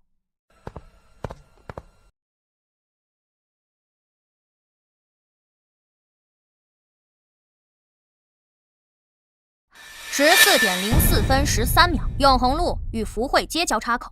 嫌疑车辆右转30米后再次右转，进入吉阳社区。从12点到下午2点，2个多小时，其中1个小时，嫌疑车辆都在绕圈子，且多次停车走土路，但总是会再出现，频繁出现在各种监控里。我认为这是一种习惯性的行为，而并非刻意规划好的绕路。也就是说，他们是每次拐人成功后撤离的时候都会这么做，而吉阳社区就是他们最后的落脚地。这不对吧？既然到下午2点，那你之后还装模作样看什么？不知道你是装聪明还是真蠢，我还能看什么？当然是看嫌疑车辆之后有没有离开过，亦或者是换车离开。可64倍速，嫌疑车辆最终消失位置我是32倍速确认的，64倍速一次跳1分钟，哪怕交通监控拍得再远，也很可能完全错过嫌疑车辆行驶过程。而站在犯罪者的角度看，他如果要2次转移潘静，一定是远距离转移，完全没有离得近还要再换地方的必要，不然直接去第2目的地就好了。所以他只要远距离转移潘静，一定会频繁暴露在各种监控下。从概率学的角度，64倍速，我也不可能刚好全部错过。你听得懂我在说什么吧？小南，赵叔，说案子。根据目前已掌握的信息来看，以凶手对公园的熟悉程度，以及全市路况熟悉程度，以及没将人直接带出城等，我认为凶手应当就是槟城本地人。既然选择套牌外地车，那辆车就是本地车辆的可能性就更大。剩下的，赵叔你是专业的，不用我再说了吧？好，那我现在只有最后一个问题，你问。依照你的判断，你觉得这个案子跟前湾海滩案有关吗？有3种可能性。你说。第一，纯粹的拐卖案，他们是老手这一点可以肯定。第二，对比当年，考虑到如今的监控密度以及人口密度，凶手孤身随机作案，完全避开所有监控以及目击者的难度极高。所以罗珊珊当初应该就是被这3人拐走的，凶手是买家。第三，3人中的那个中年人应当就是当年的凶手。至于中年女人以及年轻人为什么帮他，所谓变态家庭，古今内外各种案件中也并不是没出现过。各部门注意，小李到，你带人去查车辆的信息。整个槟城的车辆保有量大概有80万，商务车应该就占1/10。嫌疑人的车辆是业务款的大田牌赛威商务车，银灰色。就车款、年份和颜色，整个城市也不过就几百辆。你要着重去查车辆的登记地址是吉阳社区的。是。小吴，你去趟商业署，你要把吉阳社区周边里里外外所有的汽修厂信息调出来，安排人一个个的去问。像他这种10年的老车，我就不信他没有保养和维修的记录。而且越是老的车，越会养成就在附近保养和维修的习惯。好，明白。小王在，你带一群人，就在这儿，给我把吉阳社区实时的交通监控给我盯死了。一旦发现嫌疑车辆，马上向我汇报。是。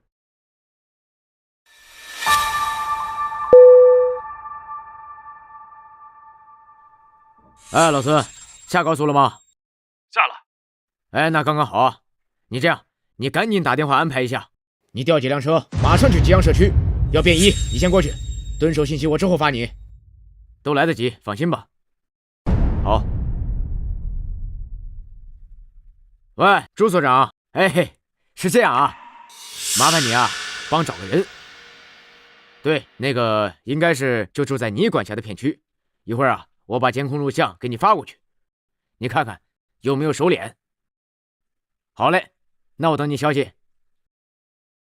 赵队，咱们怎么不直接过去？毕竟吉阳社区也没多大，进去搜他。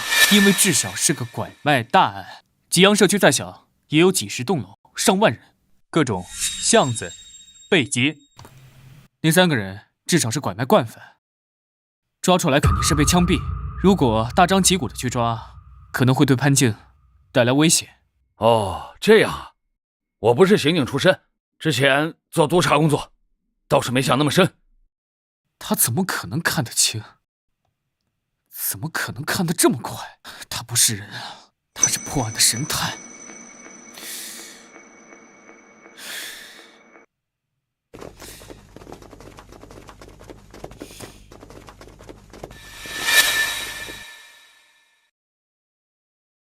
队长，查到了，相同品牌、年款、颜色的，登记在吉阳社区的有3辆，这是车主信息，都是中年男性。队长，永红路有家维修店传来信息，说他们上个月维修了一个车辆，和嫌疑人那个车型是一样的。因为是外地牌照，所以他印象很深。送车过来维修的是一个戴着口罩的年轻人，但是登记的车辆信息跟嫌疑人车辆不符，车牌号不对，我怀疑是套牌，跟这个月用的不一样。登记的电话号码我也查过了，是一个已故老人的，我怀疑也是非法渠道获得。但是修理厂监控只能保存7天，无法拿到送检车监控，而且他们用的是现金交易，没有银行卡和网络转账的信息。好。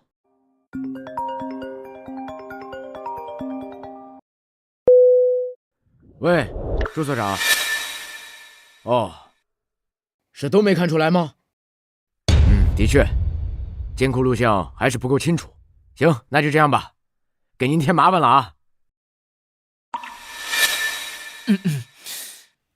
那个，南哥，忙着呢。赵叔，这是3人的画像，虽然公园监控不清晰，但是足够全，各种光影角度下都有，一些细节还是能画出来的。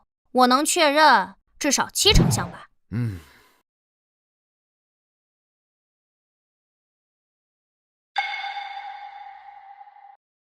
就他，曹飞强，男，49岁，3处房产信息，包括吉阳社区温水巷171-1号，是一个2层小楼，同地址还有商业登记信息，是一家涂料店。那个白衣女人就是他的老婆马秋娟，户籍里登记的就是她，但是没有关联那个年轻人。够了，失踪者应该就在那儿。行动！是。还没回电话，咱们什么时候送过去？还没呢，急什么呀？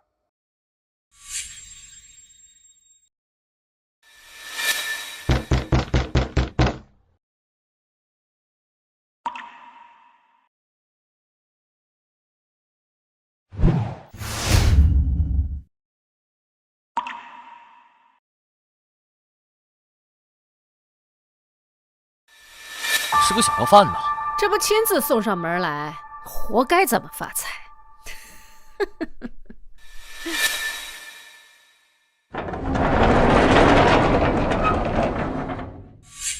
赵叔，我也去。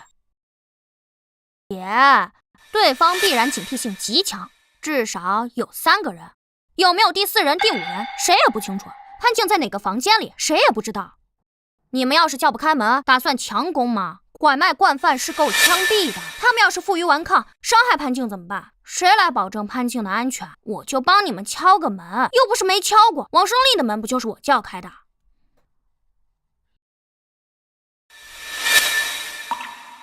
行行好，可怜可怜我。哟，挺可怜呀，就你一个人。我奶奶在垃圾箱那边翻找废品卖钱的。有大人呀。3个人在门口，2楼没亮灯，应该是没人。特警队注意，准备从隔壁翻过去，尝试潜入对方的2楼。收到。行行好，我好饿。去，去一边要饭去。急什么？他一个人也挺可怜的。水，我想喝水。想喝水啊？来，进来吧，外面风大。来，等一下。怎么了，赵队？湖南，你怎么不按计划？进去砍麦，快出来！他们是人贩子，快出来！队长，小吴，先别着急，我们要相信小南，他不会无缘无故那么做。你闭嘴！老赵，小南怎么进去了？按照原计划是叫小南去叫门，然后我们通过针孔摄像了解屋内的情况。小南会声称有奶奶跟着，知道他去敲门的，这样会确保他的安全。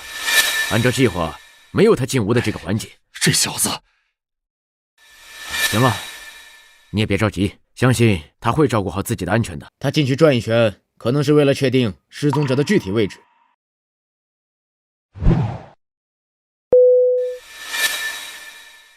喂，住所。哦，确认了是吧？好，我知道了。队长怎么了？有话直说。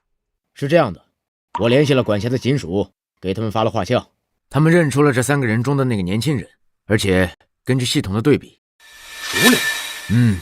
故意伤害判了7年，去年刚出来。跟这俩夫妻是姑侄关系。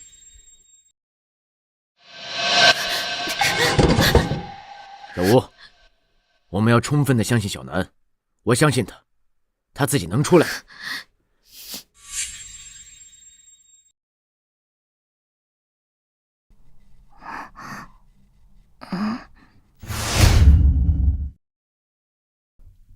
二姑，放他进来干嘛？外面有大人，咱不能动。是啊，媳妇儿，咱们本身就不干净，这孩子突然失踪了，就算他奶奶闹不清，警察到咱这儿一搜，那咱们麻烦可就大了。行了，你们俩懂个屁呀！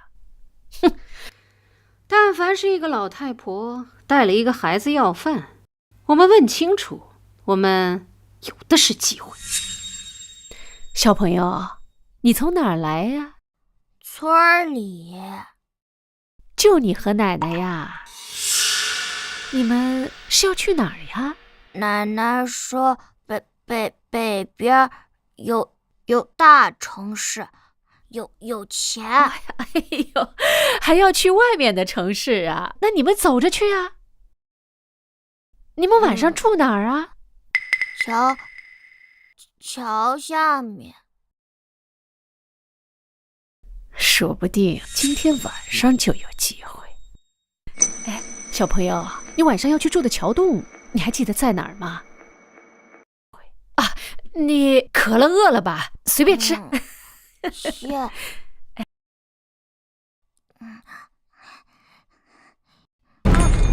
我的钱！哎呀，小朋友，没人会抢你的钱，你别急。放里。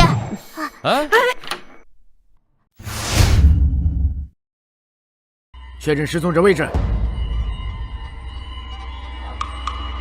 老孙，快！小南有危险，快！哎，等一下，退回去。老赵，上不上？怪不得小南要装个小要饭的。我奶奶。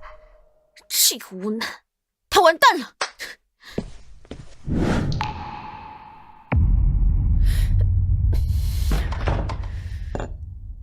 他犯错了吗？是啊，你怎么知道？我不乖，平常我奶奶也对我这样。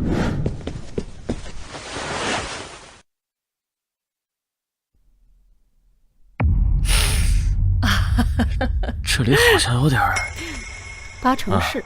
这孩子废了，可惜了，不值钱啊！别再问了，赶他走。谁说不值钱了？他有胳膊有腿的，你看他那双眼睛多漂亮啊！小傻子，你奶奶多大了？80多呀？80多？这不可能，这年龄差太多了。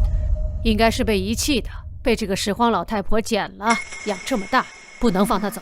她脑子不好使，嘴会说。这个老太婆应该是个正常人，她如果给她形容她看到了什么，背不准老太婆会报警。那二姑，你说，咱怎么处理这小子？二姑，你说，咱怎么处理这小子？这老太婆要是40、50岁，还真不好弄，但她已经70、80了。这样，你们现在就过去，能糊弄过来再动手最好。如果糊弄不过来，先打晕再抬回来。不就是在拐弯那个大垃圾桶那儿吗？距离那么近，趁着现在人少，你们速度点，不会有人看见。可是搞回来之后怎么弄啊？拉到边境，老太婆没用，找地方埋了。他们也没亲戚，也不会报警。别磨叽了，你们俩赶快去。这小傻子就交给我。走。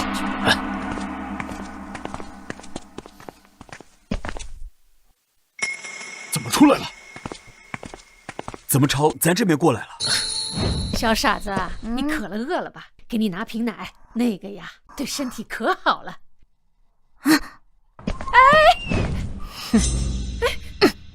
小傻子，你干什么？你进去干什么？开门！小朋友，阿姨不是坏人，阿姨给你带了可多好吃的东西，快把门打开吧！啊！行动！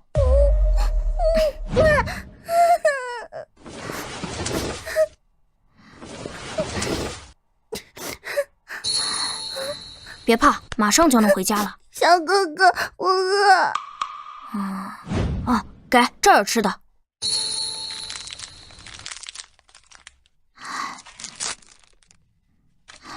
别怕，别怕，没事了。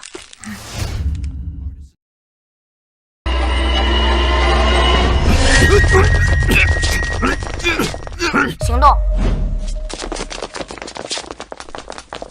开门啊！别闹了，阿姨错了，不该叫你小傻子。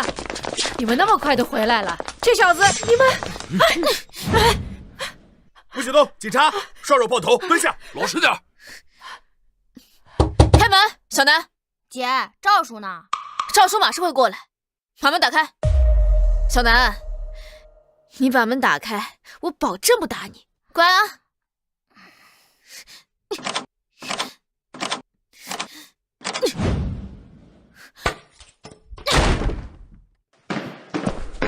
胡南，我的亲姐，你也别吓到孩子。胡南，你完蛋了！赵叔，快来，吴心妍要杀人了！老实交代。警官，我都说了，第一次没拐过其他人，而且我是从犯啊，判不了我几年吧。主犯是我二姑，光盯着我审干什么？我都去年才刚放出来的。对了，还有那个浅湾海滩的案子，跟我无关啊，警官，我没拐过他，怎么死的我也不知道。是跟你无关呢，还是跟你们无关？你还敢跑？给我站住！姐，你怎么不去旁听审讯啊？这么大功，你都参与啊？功劳哪有揍你重要啊？你可真有本事！那当然，还当然！给我站住！姐，我这不没事儿吗？一切都在我算计中。你还算计呢？要不是那两个人自投罗网，那破门能挡住谁？我是引导他们出去啊，不然我怎么会装傻子？为什么说我奶奶80岁？哎呀，他们的行为一切都在我的掌握中。掌握中？你还犟？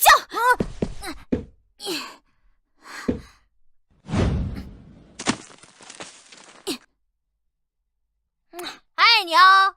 谁教你的？什么时候学会的？姐，偷偷练的呗，当年一身本事。你还有当年呢，练过是吧？好嘞，你姐呀，刚好也练过，咱们也试试。哎，姐，你这可就欺负人了啊！你可是全国冠军，我一个小孩怎么可能跟你比？你不是天不怕地不怕吗？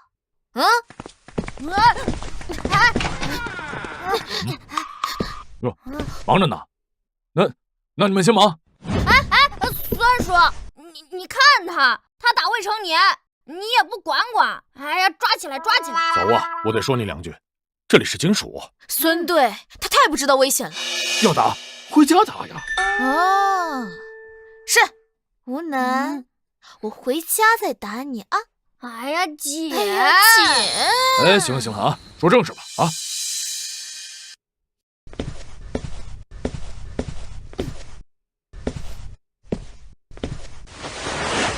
目前3人已经分开审讯，交代了部分拐卖案情，但对前湾海滩案予以否认，并且他们的口供存在出入。这是他们3人的详细档案，包括通话记录、银行账单等。孙叔拿给我看的，你想看不是随时可以。小南，到这一步，你还觉得他们3个跟罗珊珊有关？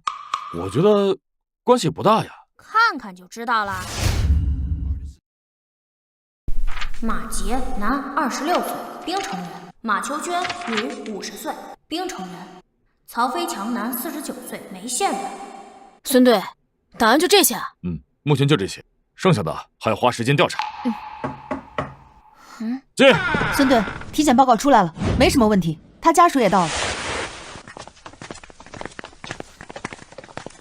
是小哥哥，奶奶，是小哥哥救了我。啊！谢谢小英雄，谢谢小英雄。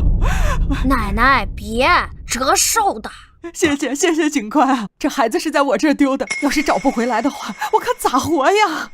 谢谢啊。老太太，你别这样啊，这都是我们应该做的。你这会儿别激动，年纪大了还是要注意身体的。那个小兰，是这样，那个体检已经做过了，没什么问题，就是受了点惊吓，休息2天就好。这样，一会儿你们跟小兰做个笔录，再签个字就行了，到时候就可以回家了，很快，半小时。谢谢啊，真的太谢谢了，这边请。谢谢啊，谢谢啊，不用谢啊。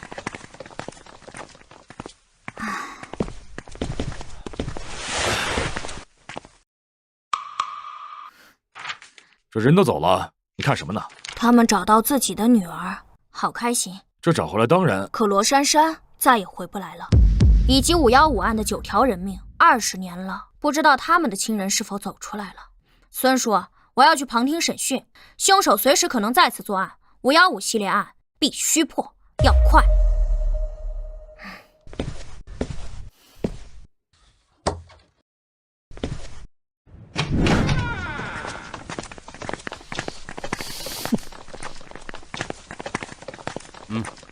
马所长，你怎么过来了？人是我辖区丢的，听说抓回来了，过来看看。南哥，小吕，你叫我什么？小吕，你叫我什么？叫我呢？啊，称呼罢了，只是个名而已。但看起来你不是很服啊。我找人打听过你，你似乎有超忆症，比记忆力没人能比得过你，但也仅限如此。要想在审讯中抓捕嫌疑人的破绽，需要系统学习，而你肯定不如我。第一，我没有超忆症，那是我的个人能力。第二，打听我，看来你找错人了呀。哎，对了，孙队，你怎么没参加审讯呢？我白天不在，刚从省府回来，具体情况不了解，就不参加了。哦，署长，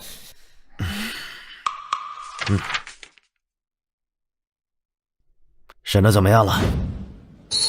还没审出来，审了一次，赵队长亲自去审，人很不老实，很明显能感觉到他在刻意隐瞒一些很重要的事情，就连6月30号的行踪都模糊不清的，前后说了3个版本。如果真的是个拐卖大案，牵扯到国际拐卖组织，咱们可能需要1-2个月的时间去补充侦查。都在磨叽什么玩意儿？署长，我今天就已经把案件汇报到省府和皇家总署了，并与京城联系过了。明天整理好资料，我就要带着小赵去省府做案件分析汇报，估计啊，到后天下午就能回来。到时候专案组暂时由你来负责，京城的人后天就能到，你要做好接待工作啊。是。还有啊，小赵今年过年前就要提副局了，之后全面主持刑侦工作，不可能总跑一线的。论资历，论能力，老钱已经病退了，总队长的位置啊，非你莫属啊。老孙啊，以后好好收收你的脾气啊。是。你现在还能坐在这儿，真要告诉你证据是什么，你就来不及了。你之前也说了，你想起来了，7月2号你回的滨城，高速还是走的下路？高速。那为什么你绑定的 ETC 没有交费记录？我交的现金，警官大哥。交什么现金呢？ETC 是自动扣款的。我可能是记错了，那天我们走的是下边的。马秋娟，你给我老实点儿！姐，我先回去了，我打车回去，你们忙。这就走了？是看不懂了吗？放弃了？审讯是要看专业能力的，看不懂也没关系啊。他呀，与浅湾海滩案无关，我还看什么？无关？你现在就断言无关？这3个嫌疑人明明疑点重重，口供不一致，但凡有一点审讯常识，都能看得出来他们有巨大隐瞒。他们当然有巨大隐瞒。小南，你是有什么发现吗？也不算发现吧，就是啊，拐卖案比设想的更大。结合目前种种线索，他们不是与国际犯罪组织有关系，就是国际犯罪组织的成员。整个组织的拐卖网络覆盖东南亚多国，他们要隐瞒的事可多了。这个案子呀，要查很久，查到后面不是市级警方能处理的，甚至要跟国际刑警合作，半年、1年，甚至好几年。总之啊，就是与浅湾海滩案无关。至于我为什么笃定他们，我发现了什么，我是怎么推断的，我没有义务来教你，你爱信不信，不信自己去查。我是没兴趣了，祝你好运，走了。哎，小吴啊，让人开车送送小南，别让他自己打车走了。好。啊，对了，楚伯伯，夫妻俩应该还有个儿子，在国外已成年，应该也是国际犯罪组织的成员，这就是他们为什么要死扛着的原因之一。另外，3人中主犯是马秋娟。好，路上小心啊。唉，审了1个晚上，嘴巴真的硬。不过现在也急不得，还是515系列案比较重要。那个拐卖案给中2组了。姐，515档案什么时候过来呀？明天早上吧。不过你怎么会认为他们跟515系列案没有关系呢？你之前不是说过，以现在的监控密度、人口密度，单独拐卖是不能实现的吗？挺复杂，结合现场环境来看，以他们的档案、笔录、审讯反应，哎，姐，我能不说吗？累，说说嘛，总不能是你胡诌的吧？你简单说说，总不能是你胡诌的吧？姐，你激我也没用，真的累。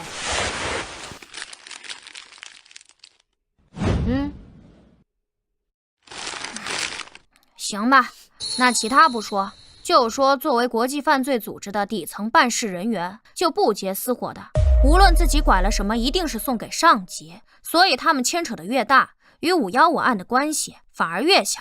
就比如罗珊珊案，凶手应该就住在槟城本地，把人卖给本地居民，本就违反组织规定。违反组织规定？懂得还挺多的。类似国际犯罪组织往往都会涉及违禁品走私、人口贩卖、器官买卖等，还在一些不稳定地区建立据点，培养武装力量。很多孩子都会被拐去，有的卖掉，有的自己培养，天赋高的也会被培养成顶级犯罪者，专攻暗杀、国宝盗窃、网络袭击与窃密等。但很残酷，没有童年，没有亲人，无休止的训练，被淘汰的人会永远消失，活到成年的也会失去人性。说的那么邪乎，像电影似的，从哪知道的？网络上呗。好了，不听你胡诌了，我得去睡一觉，下午还得去走访排查呢。哎姐，我有个问题。说。你说自从我落水后，是不是沾什么特殊体质了？你确实变化挺大的。哎呀，不是那个意思，我是说我在落水后的第10天，我们隔壁就出了凶杀案，虽然案子已经破了，但没过几天我们又去海边玩，我又挖到尸体。你是吴楠，不是柯南，不要胡思乱想。我睡觉了，自己玩。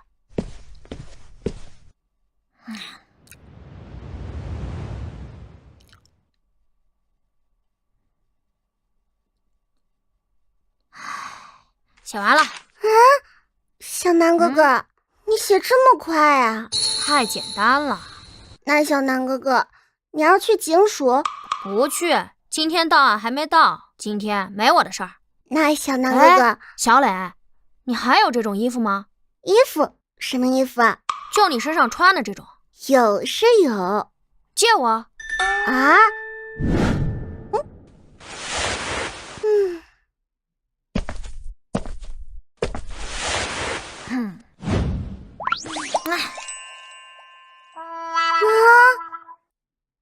大家好，我是吴小楠。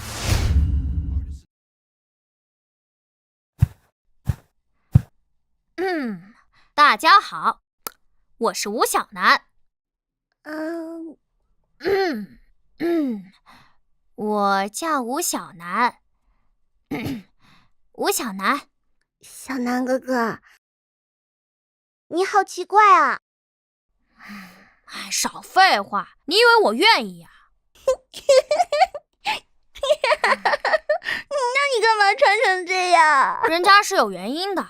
哎，走，要不要去逛街？好啊。可是我作业还没写完，今天要写2页呢，题好难。哎呀，放心吧，多简单，回来我教你，走。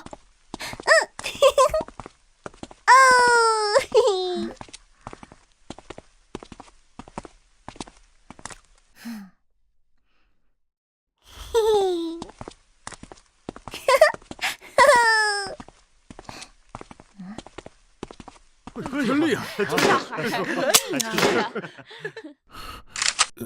这。哇，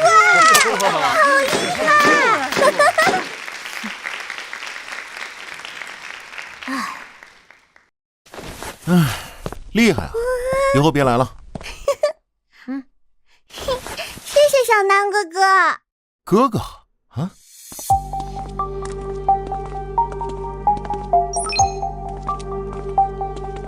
哎，好累呀，终于回家了。要不要帮你拿会儿？哎，不要，我的了。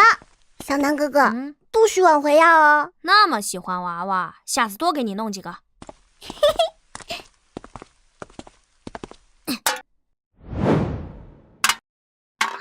哇！别挖了，大半天了，你是青蛙吗？哼，青蛙是呱，不是蛙。非洲有一种青蛙，它的叫声就是哇。哇，小南哥哥还去过非洲啊？何止是去过非洲？哎，是爸爸的车。爸爸，看到娃娃！哎呀，这是谁的娃娃呀？这么好看，这是你同学吗？这是小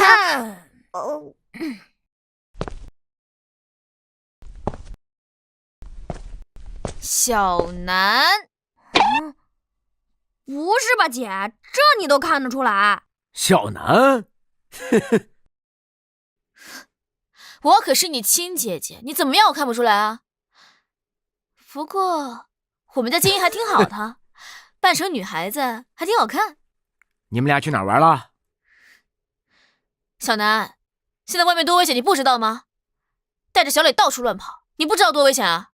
啊，危险？你们都说有什么危险？小南哥哥也说，他还提醒我说一定要走有监控的地方，这样就会被保护，本来还能去好多地方玩呢。可是小南哥哥不让我去那边。哎，小磊，你先回家，回家等爸爸好不好？好。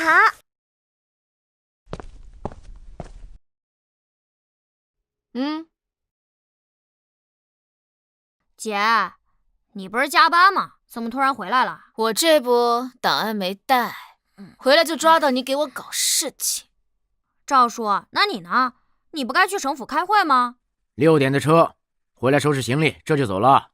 你别再给我扯别的，好好的跟我说，老实交代，今天干嘛去了？你们俩干什么？我又不是犯人，交代什么？交代什么？今天干嘛去了？观察监控啊，不同于特定公共场合的监控，比如公园监控，很多年才会更新一次，而城市道路监控会随着发展、新规划频繁变动。还有沿街商铺开关关的，很多都有门前监控，所以我需要亲自确认一下所有的监控分布情况。查监控就查监控，为什么要带小磊啊？学做一个女孩子，总得有参照啊。哼，还真想当女孩子。不对，小南你……我是饵，我一定会抓到他。无论谁做的，我一定会找到你。小南你……小南，你着什么急呀？京城的档案还没过来，你到时候看一眼，可能直接就找到证据了。你这种方法……赵叔，时间不等人。距离6月30日已经过去1个多月，凶手时隔20年再次作案，极有可能是不会停的。他随时都会作案，是随时。小南，我警告你，你不能这样。小南，你这个计划绝对不行，无论是从道德上还是法理上都行不通。我刚刚话还没说完，其实我的计划，我一定会抓到他，且一定不会有危险。你很聪明，也很勇敢，但是不行，绝对不行。那我换个计划。你换什么计划？你们都不同意，我只能换计划了。你不许有计划，听从组织安排，不许胡来啊！哎呦，不会啦，某人已经要用眼神吃了我了。我哪敢啊！走了。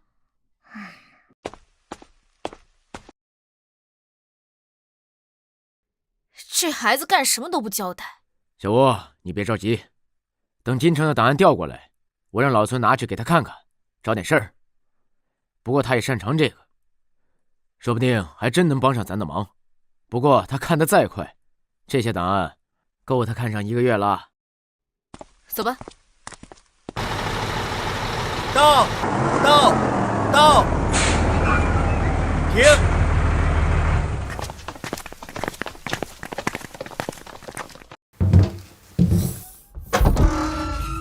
嚯，怎么一车厢都是？可不嘛，世界悬案了。当年皇家总署督办，查了好几年，没线索，查不下去了才不查的。这里面光是各种笔录就有数万份。怎么档案到了，人没到？分开走的。现在他们去高铁站接人了。哦，别聊了，快搬吧。黄洞长，这边请。这案子前后查了3年多了，哎，这是我的一个心结呀，20多年了，我总会梦到。怪不得您会亲自过来。档案接收没问题吧？我本想亲自押车过来，他们说太久，怕我熬不住，把我给拦下来了。黄洞长，您放心，我们这边会尽快处理。这里怎么还有孩子？这是谁家孩子乱动的？你们边城是怎么管理金属的？黄洞长，您误会了。你他妈还反！你要跟我动手吗？臭小子，我黄洞长，别，你跟他计较什么？你听我解释，我现在就要！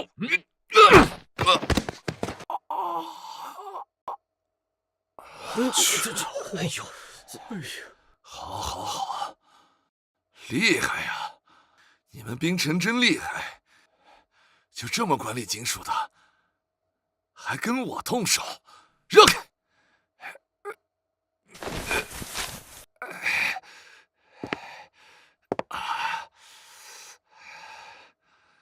孙猛是吧？你等着，我倒要看看你在这儿有多大能耐！无法无天，简直无法无天！庞董长，再怎么样，你也不能跟孩子动手啊！你说我跟孩子动手，你说我跟他动手，我想把他拎起来。这其中有误会。没什么误会。行，你们真行，等着吧。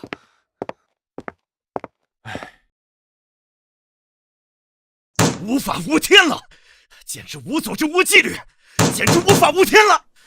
我才走了2天，你们2个上天吧！孙猛啊，孙猛，你让我说你什么好呢？我走之前怎么交代你的啊？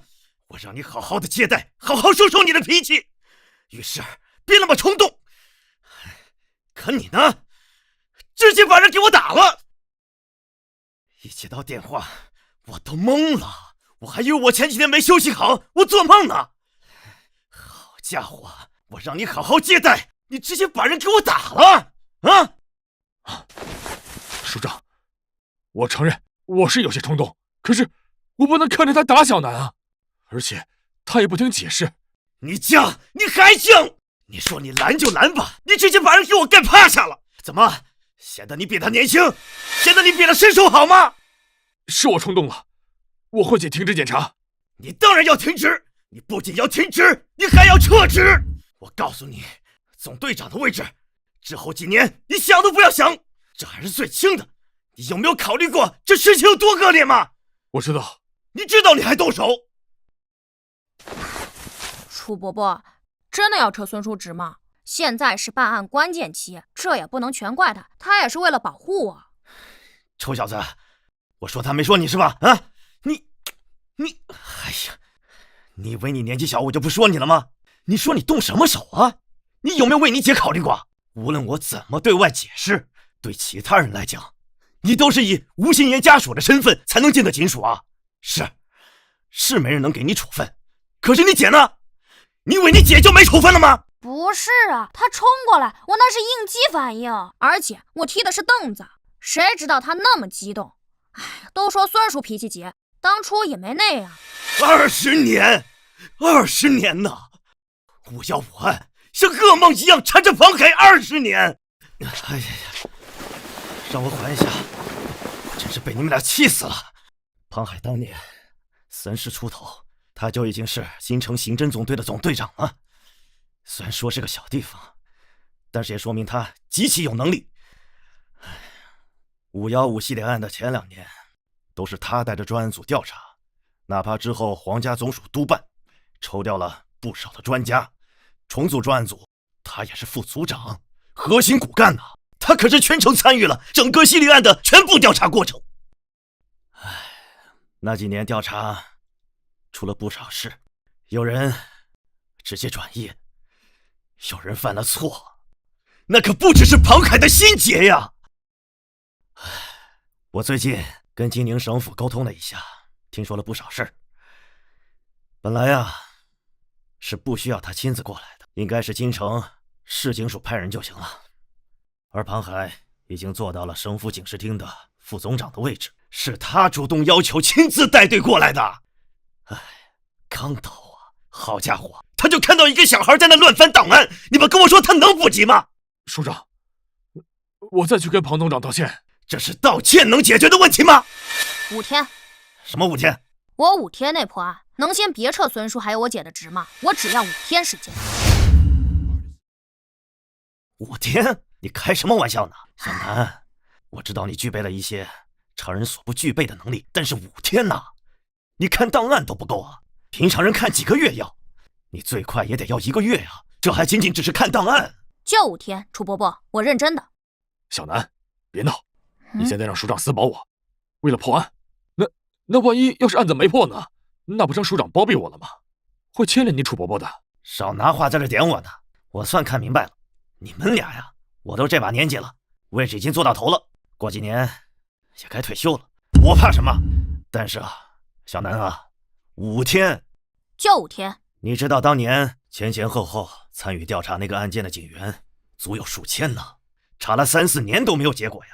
小南，你凭什么？情况不一样了吗？有什么不一样？有新案子了。新案件可没有太多的线索。虽然新线索不多，但推理空间不同呀，其他可能性大幅度减少。什么意思？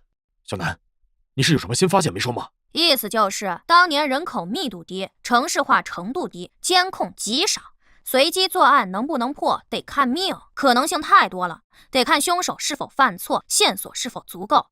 否则呀，查得再久，调查人再多，没有巧合碰上就没有结果。而现在呀，不是这样，虽然是随机作案，但操作空间太少。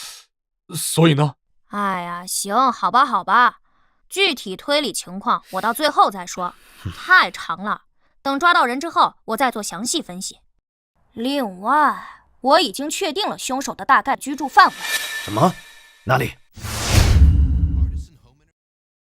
我只知道大致，还不能说出来。为什么？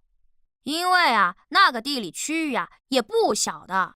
如果进行大规模排查，除非运气逆天，第一时间能抓到凶手的抽血化验对比 DNA， 否则会惊扰到他，他会潜逃，到时候啊，谁也找不到。那你要……我就要5天时间。楚伯伯，我会在孙叔、赵叔、我姐以及其他熟悉警察的帮助下找到凶手，但前提是孙叔以及我姐姐别停职，否则我刚闯祸，我说话也没有人听我的。哎呀，时间就是生命啊，楚伯伯，我不仅仅是为了谁，更重要的是为了那些被害人讨个公道，以及凶手近期有可能会再次作案，破案啊，越快越好。行，就5天，我会找机会跟庞海谈一谈，先稳住他。希望呢，他们看在我的面子上，暂时先别把事情闹大。不过这个案子，最后皇家总署肯定会派人督办的，相信要不了几天就会到滨城。到时候议论纷纷，这事儿啊，谁都瞒不住。好，就5天时间。不过楚伯伯、孙叔，我还有个请求。你说。保密，防止有人干扰我。谁会干扰你啊？哦，京城的人。哎，你们放心好了，你们俩把人打了，整个警署上上下下全都轰动了，都在议论纷纷，包括那些今天来的警员，相信很快就能了解到你帮警方连续破获大案的事情。所以呢，你不用担心，虽然他们可能不喜欢你，但是他们知道你的能力，不会干扰你的。哎，总之保密就对了，走吧。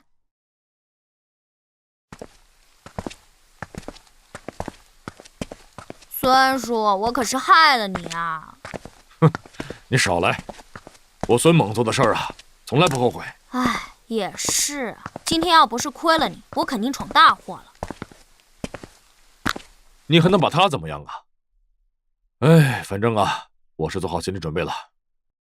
但是署长那边本来说他要在署长位置上退下来，可是按照他的实际年龄，在退休之前还能动一动。他要是落下个包庇的责任，哎，我也好，老赵也好，都是他一手提拔上来的。虽然他平时总是骂我，但是还是挺护犊子的。哎，放心吧，孙叔，我一定会找到凶手的。先走啦。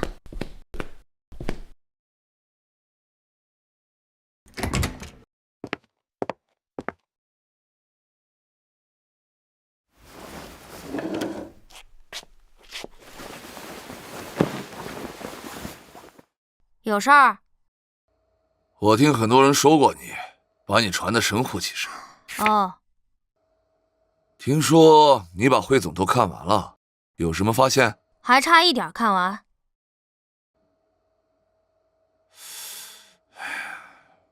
算了，我也是病急乱投医，20年的悬案，我竟指望一个孩子破案。唉，有发现的。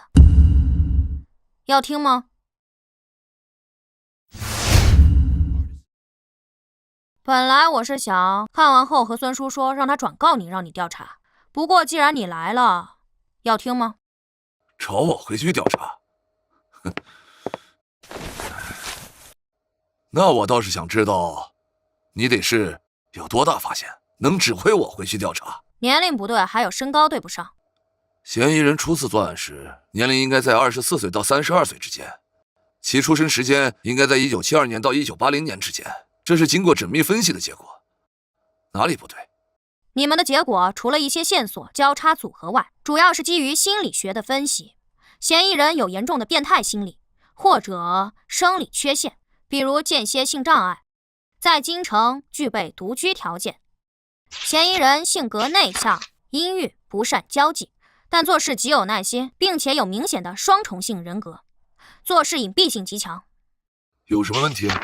根据以往经验，这类凶手的年龄普遍在25岁以上，因为功能性障碍在青少年时不会对本人造成太大的心理负担，但一旦人到了娶妻生子的年龄，这个矛盾就会显现。巨大的心理压力与外界的刺激会造成人精神崩溃而出现变态心理。其实说起来，这些分析没有错。所以呢，你看出什么了？就将档案重复一遍。问题在于交叉线索极少，这只是分析，而没有任何实质性的证据去证明凶手的年龄，几乎是纯推论。你不是擅长纯推论吗？你在否定什么？人之所以正常，是因为法律与道德约束，因为是自幼形成的价值观与亲人的羁绊等等。如果将一群人丢在荒岛上竞争才能活，是个人就会变态。人正常的原因是相似的，但变态的原因可以有10000种，对吧？不可否认，你说的没错，但在没有足够证据的支持下，你无法推翻之前的推论。你自己看。这些档案我比你熟，这些都是关于嫌疑人身高的部分。对，不再详细看看，我已经提醒你了，说不定你也会发现。我说了，这些我比你熟。嫌疑人最终的身高论证在1.65米到1.75米之间，相差10厘米，相差太大。那你知不知道啊？在刑事侦查中，线索不足、不准确，嫌疑人身高误差往往都在3到10厘米之间，这是没有办法的。你感觉有问题？没问题，最终论证结果一点问题都没有。以那个时代的刑侦技术与时代条件，这么大范围是没办法，没有更精确的线索。那你瞎说什么？你也没传闻的那么神啊。要不我再给你念一遍吧？不需要，我看过，我记得，直接口述就行。2004年8月25日，苏婉娜尸体被发现，而其失踪时间是8月8日，相差半个多月。人失踪于郊区土路，调查起来极难，就算有目击者，也记忆模糊。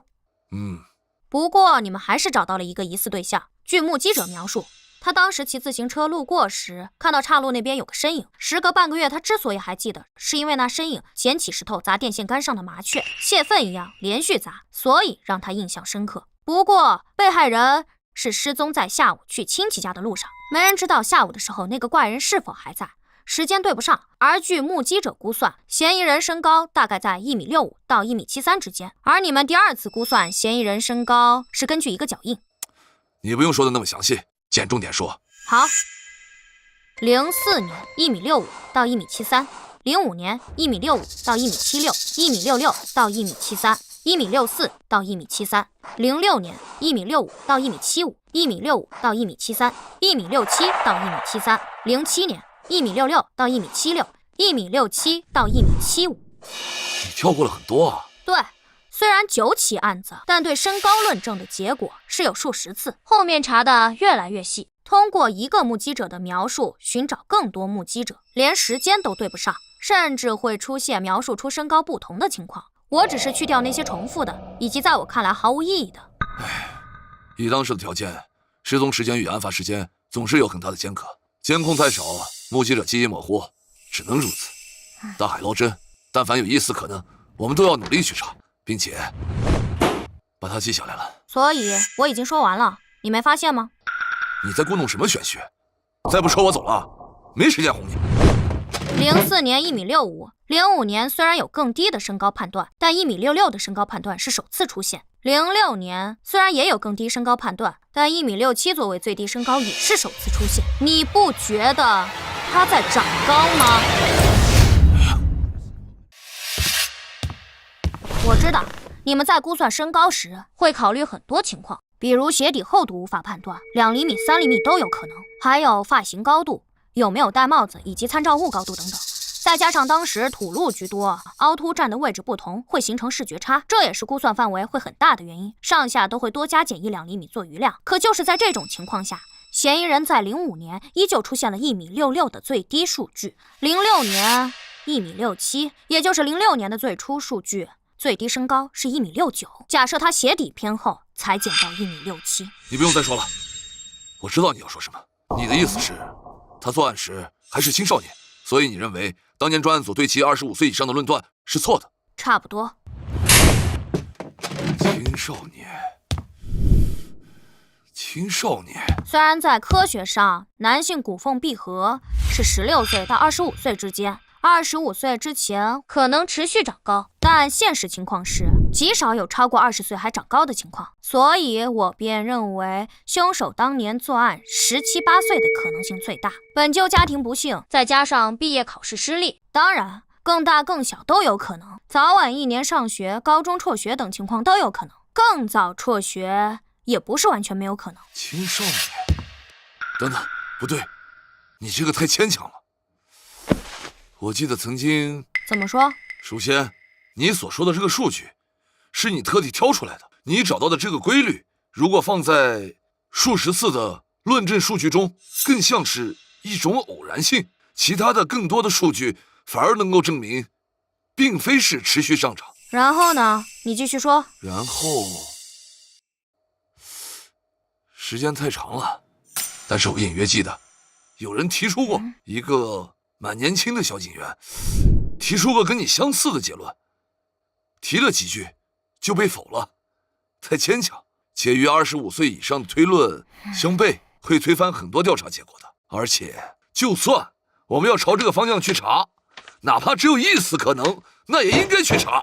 但这根本无从查起啊！当年的青少年数量太多了，凶手的作案范围并不只在主城区，而是包括周边村县，而且这都过去20年了。看来你是真想破案啊！少废话。想破案的话，还得先听我说完。不过你得先回答我一个问题。什么问题？你们当年的专案组里有民俗专家吗？没有。你问这干嘛？没有。那我接下来要提的关键线索，应该不会再出现当年谁提过的情况了。什么线索？东南亚是一个极为复杂的地区，近7亿人口，90多个民族，而我国近上亿人口，既是移民输出国，也因历史原因有大量移民，大概占据总人口的7%，以上世纪的劳工及后代为主。继续。你真是破案心切，你是第一个明明跟我有矛盾还是有耐心的人。能破案，你再打我一顿都行。我不是故意的。说案子。我想说的是，我国多民族国家，人口结构复杂，不同民族、不同信仰，也产生了不同的历法。历法？官方采用的公元历法，但在民间还有佛历、印历、泰历、华历、维克拉姆历，还有很多宗教历法等等，非常复杂。而我们官方证件上并不会标注民族成分。所以，你最想表达的是，凶手可能是外来移民后代？不，我想说的是，20年前的9起案子，其中一共有3个，日期比较特别，分别是2004年8月8日、2005年7月28日、2006年7月18日。哪里特别？规律吗？都有个8。如果硬要说规律的话，凶手喜欢在1、2月份、7、8月份拐人，但这并不绝对。这3天是马努历6月23。马努历？这是在古时以月相周期形成历法，在整个东南亚乃至整个亚洲，很多国家都有。不过因为地理位置与传统文化，历法时间上存在部分差异。而在国际翻译上，这个历法它有一个统称，叫做传统阴历。同一天，阴历6月23，会不会很巧合呀？如果硬说是否有巧合可能，那当然是有的。但一共9案，9个失踪时间，其中有3个都是在马努历不同年的同一天，这未免也太巧了吧？每年可是有300多天呢。如果纯随机选择时间作案，连续3年同一天都刚好作案的可能性微乎其微。更重要的是，阴历6月23日第一次出现，并不是夹在9次的中间，而就是9起作案的第一次，是他变态失控的开始。之后无论每年做几案，6月23日必作案，这很明显证明了6月23这个日期显然是有某种意义。而我确认，按照马努历，6月23并非什么传统节日，也并非纪念日，相同历法的宗教节日也对不上。生日、忌日，显然是生日的可能性更大。如果真的是在谁的忌日作案，有祭奠的意义或复仇的意义，那么那些被害人的死法是不对的，选择的目标也很奇怪，只敢对弱小下手，他本质就是懦夫，怎么可能是为了祭奠谁，或者是复仇，铤而走险？而如果是生日的话，当然不是庆祝，而是凶手养成扭曲变态性情的一环。本来是庆祝的一天，他就感觉糟透了，这会放大他一直以来的负面情绪，走向极端，向无辜者施以暴行，从而一发不可收拾，彻底变态。有道理，非常有道理。但是，所以新的问题产生了。什么问题？你觉得在具备作案能力的前提下，在什么年龄段的人会更加在乎自己生日过得好不好呢？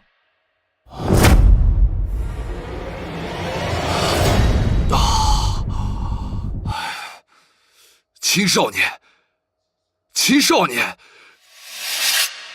极其敏感的时期。操，他是青少年，天才，你他妈就是个天才！青少年，你说身高的问题，就是为了这个？是啊，其实我在刚看他几十组身高论证结果的时候，有很多结果。他在长高，这只是其中一种，确实牵强，有可能性而已。但当我反复看他的作案时间，也就是被害人失踪日期，我发现了，一旦不同线索形成的推论指向了同一结果，互为佐证，那么是巧合的可能性就大幅度降低。另外，我刚刚还在网上查了查，2007年8月5日，京城博纳县发生一起失踪案，有新闻的，年龄、性别都对得上，人是彻底失踪了，之后并未发现尸体，直至今日都是失踪悬案。没错，2007年8月5日就是马努历6月23。两个结论：第一，凶手不是3年连续作案，而是4年，这能更加证明我的推论。第二，凶手当年作案并非9起，而是更多，只是有些案子因为各种原因没发现尸体，也就从未与515系列案并案调查过。你该订票上路了。啊？凶手在2004年首次作案时是青少年，马努历生日为6月23。如果他首次作案时刚好18岁，那么他的出生日期便是1986年，阴历6月23，公历7月29。如果首次作案时是17岁，那他公历的出生日期就是1987年7月18日，以此类推。但我无法知晓他的出生地是否本地出生，迁居后户籍是否迁过来，都无法判断。而且我认为，这种做下连环案又消失20年的凶手，他可能舍弃了自己原本的身份，在生活走向安定后，与过去做一个割舍。所以，仅靠户籍系统按照出生时间、出生地查，数量太多，嫌疑太大。而且受限于当年条件，如果是早就弃用的身份，户籍系统也会遗漏。户籍系统在全国联网也才是最近10年的事，但他一定在本地上过学。按照我国的教育体系，他至少应该上完初中吧。当然，小学辍学根本没上过学，在当年并不罕见。但我认为他应该上过学的，因为过早进社会的人大多数普普通通，一些会成功，一些会学坏。杀人放火都有可能，但因为经历过社会上摸爬滚打，有太多机会，太多方式释放内心阴郁，不会堆积，反而不会变得那么扭曲、变态、极端。所以，学校对，受限于当年的网络普及程度，你现在必须带人去查学校当年的纸质档案，这个最准确。不仅能知道当年是否有过处分、退学、考试成绩，能做综合分析京城以及周边县村的学校，虽然也不少，但考虑到当年第一个受害者失踪位置，你应该知道先从哪几个学校查起。我现在去寻找。等一下。啊？注意保密。保密？皇家总署会派人来并案处理，挂牌督办，重新成立专案组，很多时间都会浪费在走流程以及开会上。而你是金陵省警视厅副总长，正因为位高权重，反而不会让你去参与一线调查，他可能会让你回去，不再参与后续。20多年的噩梦心结，你不想亲手抓到他吗？想，我当然想。我无数次做噩梦，我想看见他的脸，我想亲手，所以不要把时间浪费在层层上报与开会上。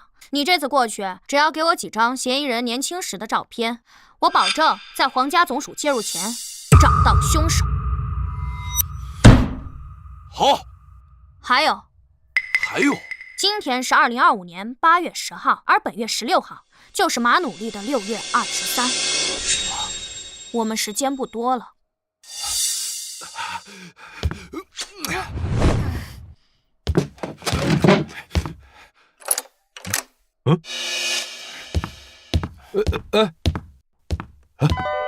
小南，他没找你麻烦吧？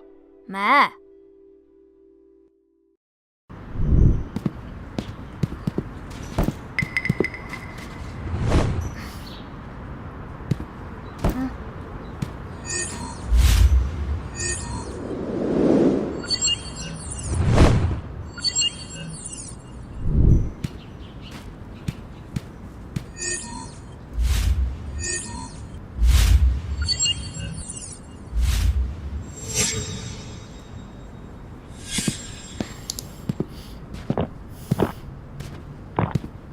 这附近能避开所有监控的路线，应该只有2条。丫头，等一下。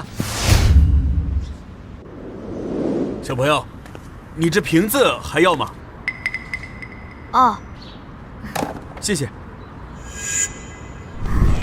这丫头长得可真俊啊！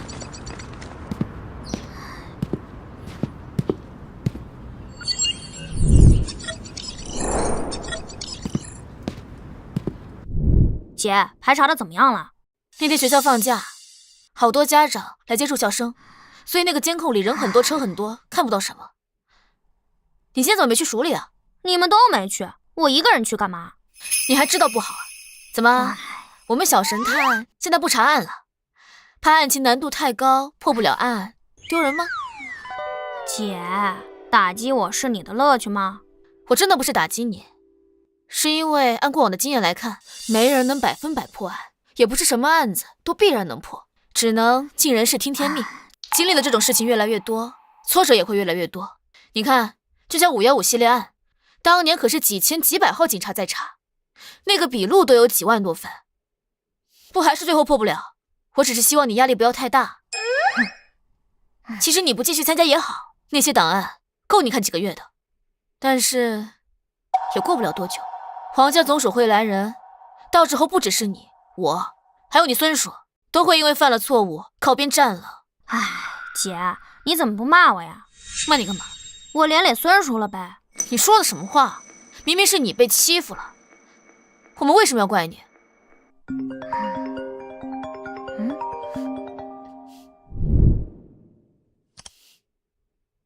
哎，你好。吴新言同志，我是庞海。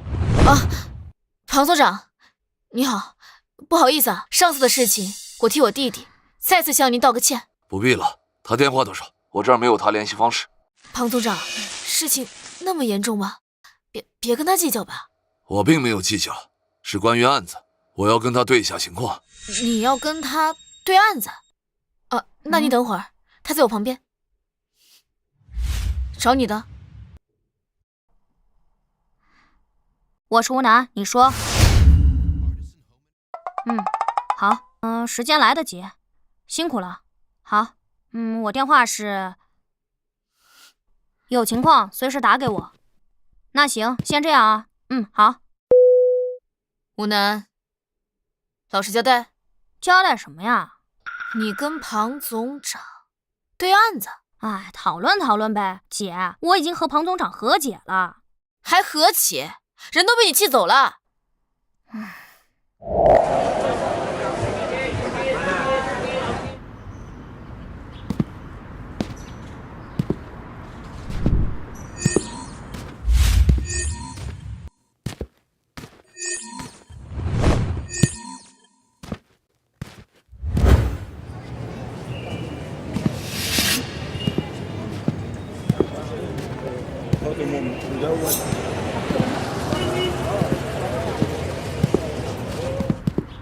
哎，小姑娘，你知道太峰巷怎么走吗？那边右转，第3个口就是太峰巷，有牌子的。好，谢谢。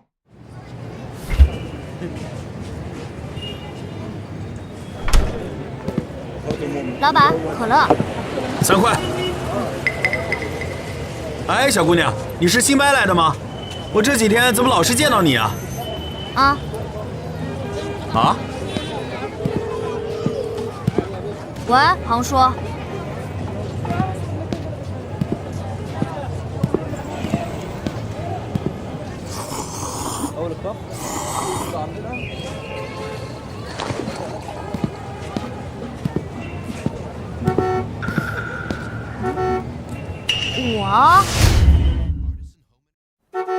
我啊，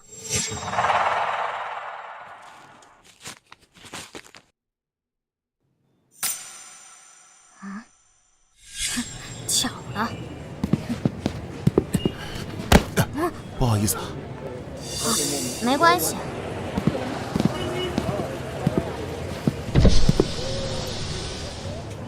小姑娘，你一个人吗？怎么也不说话？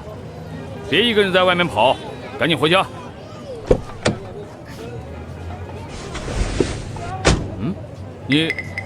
你有事儿？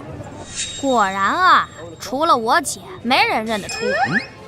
你吴楠，你穿成这样干嘛？破案呗。破案？你这样做，你姐知道吗？赵队知道吗？他们当然不知道。你知不知道这样做有多危险？当然不危险，但我暂时不想解释为什么不危险。总之，你能别在这附近转悠。就算你开的是私家车，人家未必知道你的车牌号，但也肯定认识你的人。你影响到我了。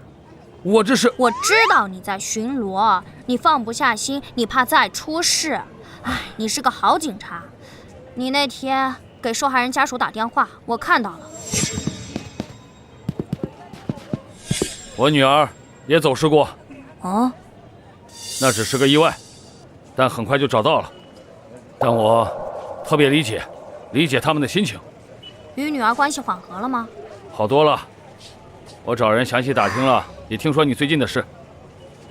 你确实是有本事，以前是我小看你了，但我还是会把情况告诉赵队和你姐，不可能让你再以这种方式查下去。大海捞针，毫无意义，且危险。并非大海捞针，你不理解我很正常。在我做汇报前，没人会理解我。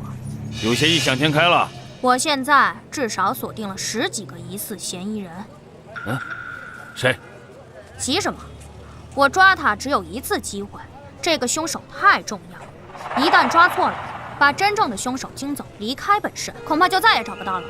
所以我还需要等一等。你唬我的吧？牛皮吹上天了，就是不想我举报你。喂，庞叔。这次只有3张照片，还有档案，你看一下。好。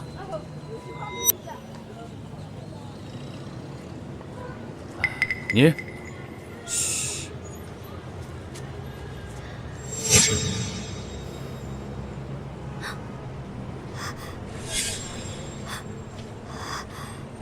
找到你了。谁？凶手。凶手？谁？看你又急。虽然我现在只有90%把握确定是他，但并非绝对。这世界上长得像的人是有很多的，更何况20多年的容貌变化会很大。我说了，我抓他只有一次机会，我需要抹掉任何不确定性。什么长得像？什么20年？唉，安了，他至少在8月16号再次作案前，他不会离开槟城。什么？8月16号还要再次作案？你怎么知道？唉。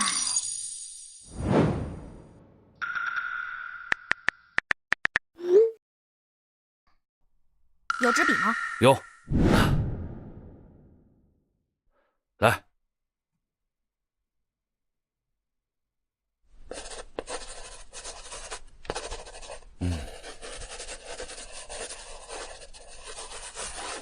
你到底……嘘。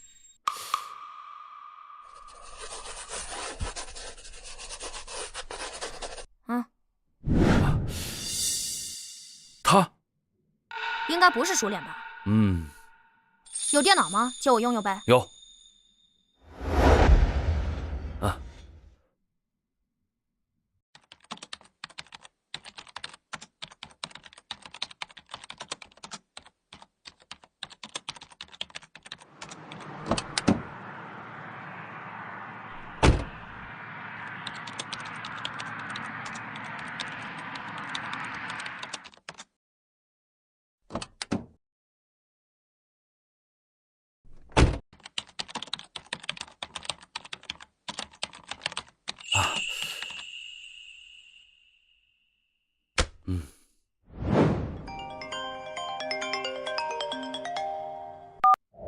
喂，庞叔，回来了没啊？再有几分钟，高铁进站。啊，那我把位置发你一下，你看一下。你找到他了吗？确定是他？嗯，过来吧。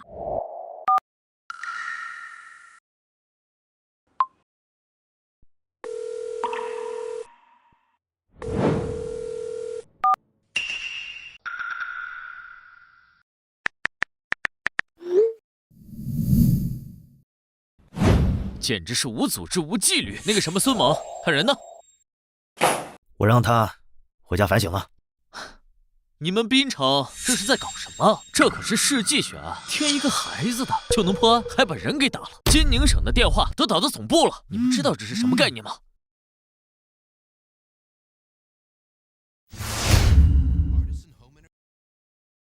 行了，何市长在这儿，滨城的情况，事实没有调查清楚之前，还轮不到你在这儿说三道四。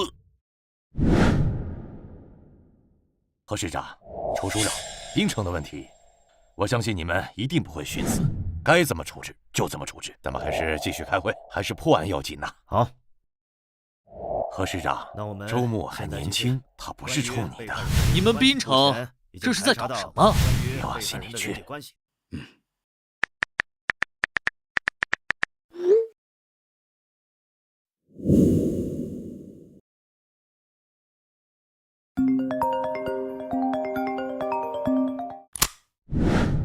喂，小南。孙叔，什么情况？皇家警察总署来人了，署长让我们先躲躲，避避风头，免得到时候碰了面下不来台。这么快就来了？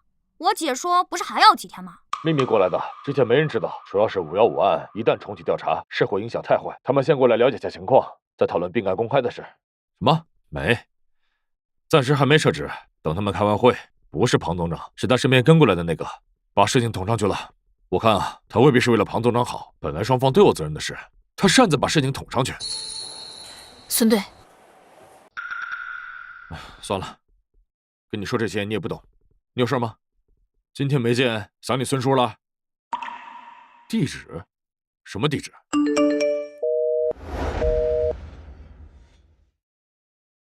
小南这什么意思？这他也没说清楚啊。喂，魏所长，小南让我打给你们，带好装备过来会合。会合？什么会合？小南找到凶手了。什么？小南跟你在一起？他刚打车走，说要回去开个会，还说他要在车上整理材料，别打搅他，把我电脑都拿走了。关于被害人的人际关系，目前已经排查到。进。这么重要的会议，一点规矩都没有。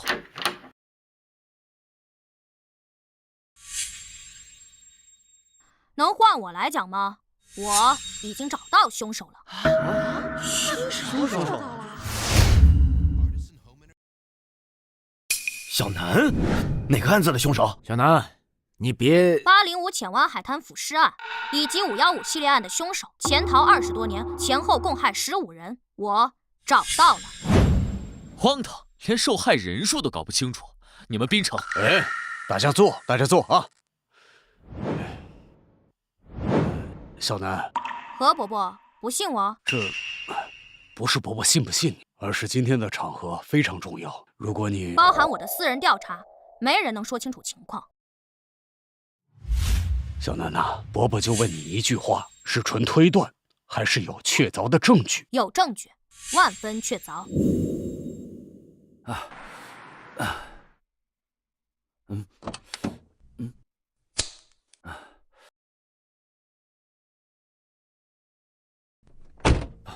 魏所长，魏所长，你要的设备已经准备好了。好。庞总长，庞总长，庞组长，什么情况？小南呢？小南回去开会了，具体情况他让我。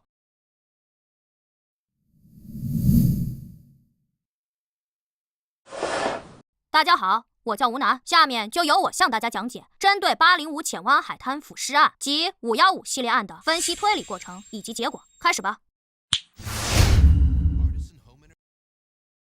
请允许我先概述一下浅湾海滩腐尸案及515系列案的基本案情。陆总监，我记得当年你在海东省任职过，对吧？对。那你应该认识郭老大吧？认识，共事过，也是老交情了。他现在可是风生水起啊！今年年底，位置恐怕要动一动，不是调任警察总署，就是海东警务的一把手了。何市长也跟他认识？不认识，不过他认识。他是郭老大的亲外甥，他家里4代人从警，可以说是警察世家。他爸妈6年前因公殉职，现在是他姐姐带的。而他天赋异禀，智商极高，可以说是天生的神探。看来老庞是有些冲动了，不过我还没亲自跟他聊过。没有谁对谁错，都是为了办案嘛。这小子的确是个好苗子，但所谓的天生的神探过誉了吧？515案当年我虽没参与过，但具体的办案过程我是清楚的。几千人破不了的案子，不过他小年纪在台上把案情分析得这么详细，却毫不怯场，已然是了不得了。看吧。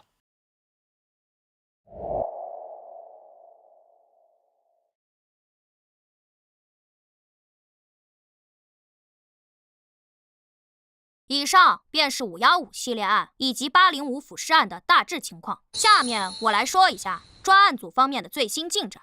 大致情况就是这样，我现在也可以排除犯罪嫌疑人在店里的可能性。连续多日下午关店，嫌疑人就住在里面，我没敢靠得太近，防止嫌疑人突然下楼注意到咱们。好，那我来安排一下下面的行动。魏所长，你安排人先过去侦查一下，嫌疑人有没有在楼下布置监控？是。小沈，你才调过来没多久，犯罪嫌疑人就算下楼也不会认识你，你去。是。好。老孙，那边你去侦查一下。是。小吴，去那边侦查一下。好。我们有7个人，没问题了。小南还有什么安排吗？啊，小南说抓捕行动开始前他会联系我们。自案发后，赵叔从全市抽调警力，排查了罗珊珊失踪当天在相应时间段下出现在附近监控下的1375辆车，对非本人驾驶情况做了监控甄别。除了电话联络外，还走访调查394人，笔录509份，提取 DNA 生物信息116份，全都送往省府进行加急对比。另外，被害人的人际关系也排查了。小朋友，我不得不打断你一下，咱能别再重复了吗？你刚刚说的这些，我们刚刚开会的时候，楚局长已经详细讲解过了，我们也都清楚，你就不用再重复了。从你一进来就夸下海口，咱能直接说重点吗？想要说出问题，就得先说明问题本身。我跳着说，我怕你听不懂，你别打断我。你回到案子 ，OK。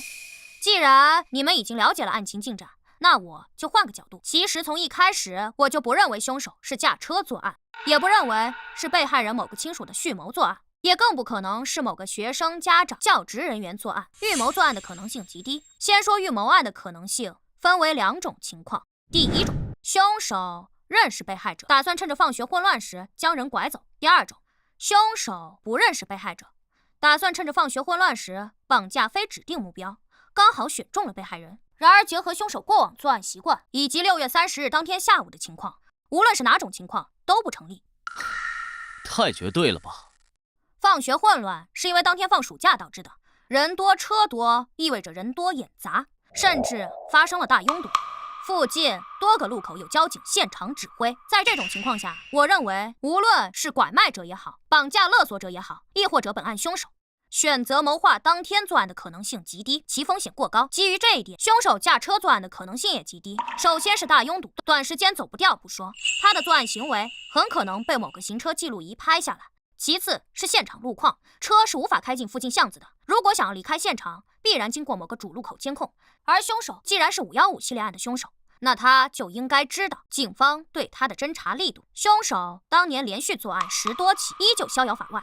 我必须假定他拥有极高的反侦查能力。我能想到的，他一定会想到，他不会给自己留下那么多的破绽。确实有点道理。那你又怎么确定凶手非其他同学家长或者教职人员呢？这未免太绝对了吧？因为凶手大胆。大胆？凶手处理尸体的方式是埋在浅湾海滩的岸边，那可不是什么荒郊野岭。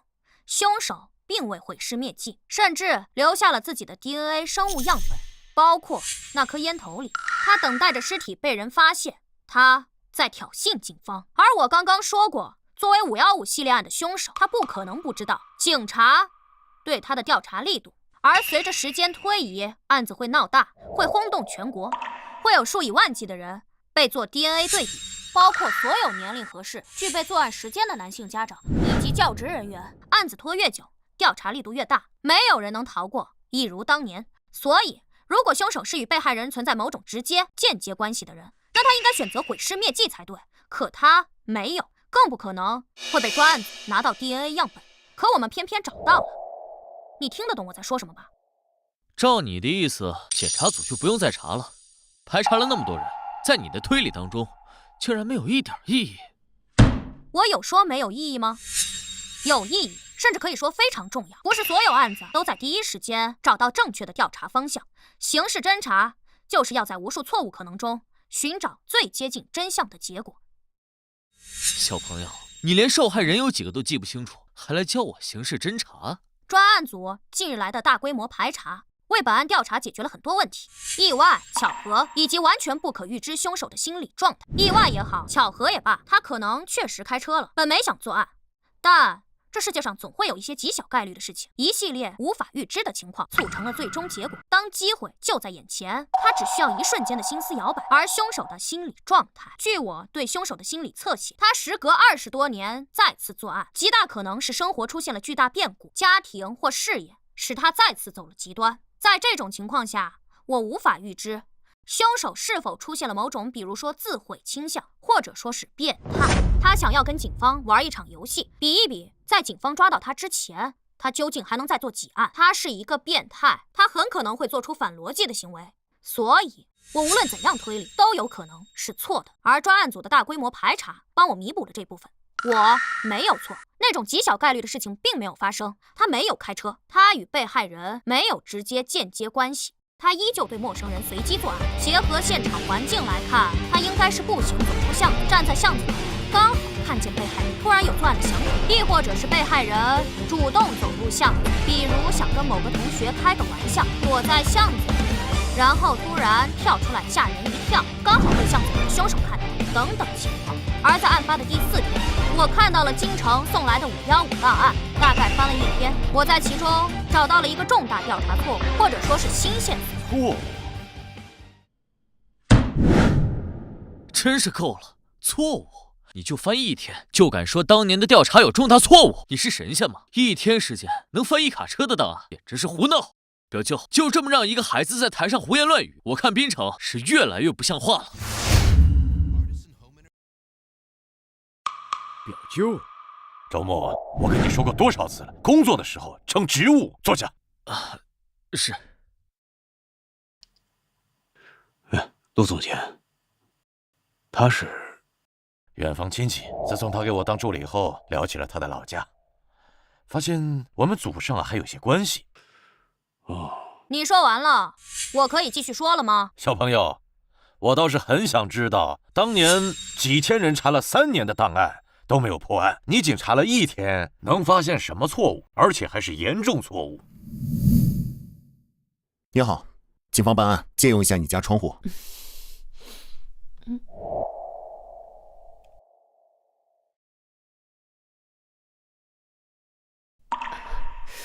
警官，对面是有坏人吗？嘘。大爷、大娘，你们不用紧张，我们很快就会行动，把坏人抓走。好的。对面的房间只有嫌疑人1人，没有其他人活动迹象。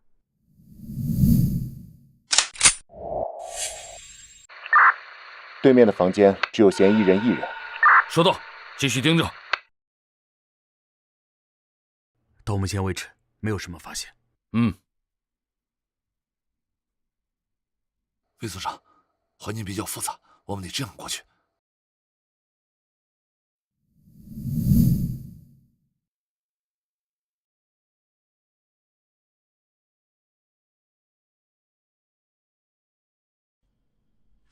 综上所述，凶手疑似在长高。凶手在自己生日当天首次作案，且每年生日皆作案，互为佐证。凶手作案时是青少年的可能性极大。青少年，对。还有，按照他过往作案习惯，既然他今年已经再次开始作案，那么今年的马努阴历6月23，也就是3天后，他必然会再次作案。青少年，对呀，青少年。楚署长应该马上派人，哦不，总监，我立刻带人去金城，亲自调查学生档案和当年的户籍。不劳你费心了。你怎么不早说？这么重要的线索，前几天你已经发现了，为什么不及时汇报？而且凶手马上要再次作案，你故意隐瞒，这样是会耽误破案进度的。你怎么知道我没说啊？你蛔虫啊，天天跟着我。你在做出推论当天，我与庞总长便讨论过，他因此连夜回了京城调查。但实际上，这条线索可能有用，也可能没用，因为在那个时代，普遍存在一种情况。为了上学而改变年龄，也就是说，凶手过的是自己的真实生日，但其登记上未必是真年龄。一旦如此，这条线索很可能会断掉。可时间不等人，所以我不得不做2手准备。根据我的推理，结合专案组排查情况，我已经可以确认凶手大致的活动区域。我实地调查过周边监控，包括商店监控。在罗珊珊刚失踪时，辖区警所便走访调查过。而随着尸体被发现，进行了更大范围调查，却没有任何发现。以如今社会的监控密度，他竟能避开所有监控以及目击者，包括附近商店老板、店员、来往客人，他还是不行的。不同于广场、公园、景区等场所，监控设施很多年才会更新一次，而街道、居民区、商铺等监控会受到城市规划的影响、经营情况等影响，经常发生变动。可他完全避开了，这说明他长期在那附近活动，可能是工作原因，他有可能就住在那儿，或两者兼有。他对那儿熟得不能再熟了。而如图所示，我还真找到了2条能够完全避开所有监控以及大部分人的路线。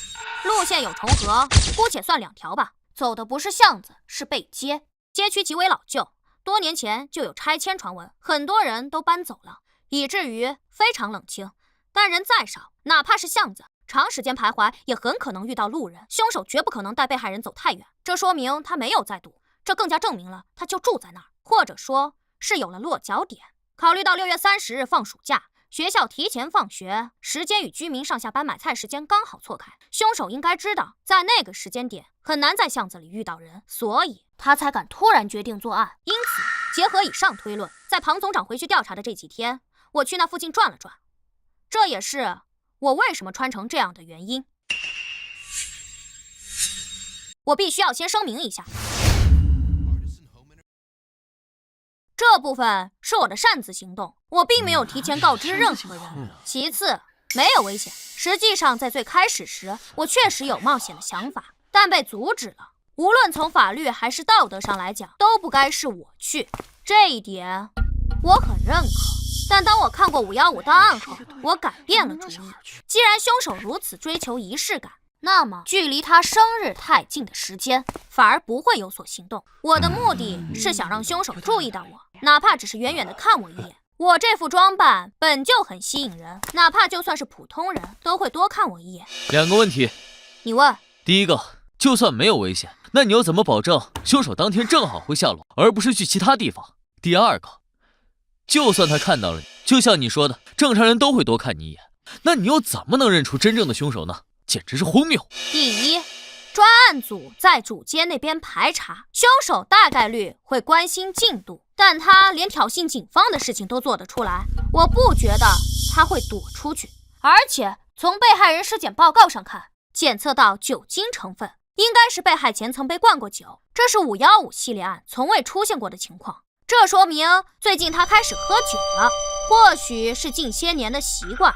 再考虑到他是遭遇变故才再次开始作案，他甚至已经开始酗酒，而与尸体一同被发现的还有一颗烟头，这说明他既抽烟又喝酒。他总要下楼买吧？刑事侦查不试试怎么知道？更不要说这种极大的可能性。第二，我能记得看到过的任何事、任何人、任何细节。如果一个人频繁多次的看我，哪怕相隔多日，我都会记得。这是我的个人能力，我并不需要向你证明。牛皮吹上天了吗？时间差不多了，那我就加快讲一下。在今天上午，我再次收到了庞总长发来的调查档案，这次一共有3份，其中这一份。这个人就是凶手。凶手。他就是凶手，他是凶手。在京城附近周边地区，同年同月同日生的人有很多，但庞总长的调查是仔细的，在他那一步就为我排除了许多。虽然有的人年龄与生日符合，但长期在其他城市活动，不论是手机号还是信用卡都可以证明其近些年并不住在槟城。还有的上大学的、开公司的、早亡的等等。排除很多后，他前后一共给我发来了8份档案，每一份都有问题。比如这一份，卓磊，男，1986年公历7月29日，阴历6月23，曾就读于京城高级学院。2004年5月26日，因故退学。当年18岁，正在上高3，距离毕业考试只剩下1个月。而他的身份信息到2008年初后再也没有使用过，手机被停机收回，没有购票记录，也没有办理过银行卡。我认为凶手是舍弃了自己过去的身份，通过了一些非法手段获取了新的身份。等等，好烦呀！你刚说这8份档案都有重大嫌疑，那你怎么确认那他就是凶手呢？那你记不记得我才说过？我记得，这是我根据凶手18岁时模拟画出来他如今的相貌，这能让我更好的回忆。考虑到被害人的体重、凶手挖坑埋尸等情况，他身体应该不错，不会太胖。我画的稍微有些发福，也能更好的看出来符合中年人的面部情况。而这个人我曾见过。4天前下午3点半左右，3道巷，我在将瓶子递给环卫工时，他从巷子尽头T字路口经过，身穿灰色上衣、绿色长裤，正在打电话，曾看向我。还有3天前10点17分左右，他正在九干街正恒五金店门前正在抽烟，并看向我。还有今天上午南道街街角的炸鸡店，我才吃完饭出门，他与我擦肩而过，撞了我一下。另外他还有一辆车曾停在五金店门前，以及出现在了炸鸡店附近路边，但我不觉得他第3次是跟踪我，不然早被我发现，应该就是又遇上了，他注意到了我。至于他为什么撞了我一下，我很难揣测他的变态心理。你这是在讲故事吧？这些可都是你的个人记忆，你只是记得，那证据呢？想要证据是吧？我满足你。我根据凶手的车牌号以及五金店牌匾上的电话号码做了对比调查，车主与店主是同一人，这是他如今的户籍信息，名叫丁瑞鹏。通过网络追踪，我找到他的社交媒体账号等信息。我虽然坚信我的记忆，他现在的户籍照片与我画的极其相似，巧合的可能性微乎其微，但抓他只有1次机会。我还需要更确凿的证据，比如这个，这是他去年7月28日的社交动态，却不是他如今证件上的生日时间，而是马努阴历6月23。他依旧在过自己的真实生日，并一定对亲朋撒过谎，编造了日期与证件不符的原因。就比如说，当年为了上学而改了年龄，桌子上有2只碗。根据户籍信息，他3年前就已经离了婚，前妻已经离开本市，2人无子女。而从他3年前更新的动态来看，这个给他做饭、陪他吃饭名叫小玉的女人，就是他3年前的出轨对象。而今年的5月17日，他发了这样一条动态，2人必定闹掰了。虽然无法知道具体发生多大矛盾，但这不重要。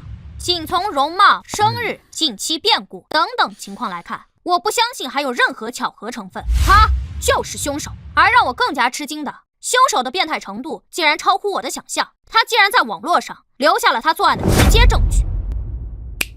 在今天上午，我在查看凶手关注列表时，发现了一个账号位数极少、注册于0几年的老账号，名为 X。我点进去看了看，注册于03年，停止更新于07年，更新内容也不多，一共10几条。而凶手现在的账号注册于09年，他为什么要关注一个早就不再更新动态的僵尸账号？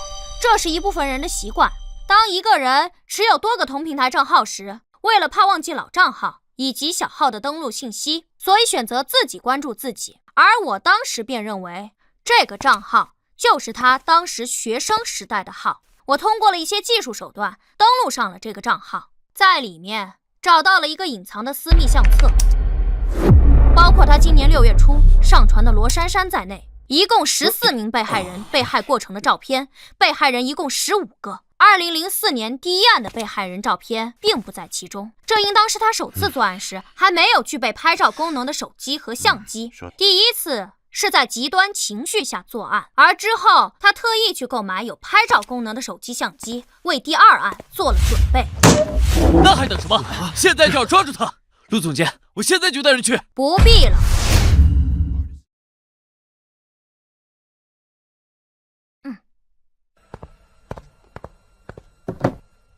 专案组已经在行动，滨城刑侦总队刑警吴新言，重案1组组长、副总队长孙猛，滨城三龙警所所长魏庆年，金宁省警视厅副总长庞海，以及多名三龙警所警员已将嫌疑人住所包围，即将采取抓捕行动。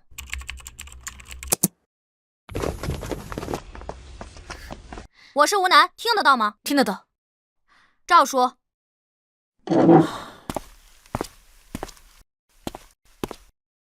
我是赵成龙，收到请回复。收到。现场情况如何？已经勘察周边地形，并且向社区了解过他的近期情况，封锁了2个路口，对嫌疑人房间进行了隔窗侦查。目前只观察到嫌疑人1个，未发现其他人员存在，无法确定嫌疑人是否持有武器。随时可以开始抓捕行动。行动。是。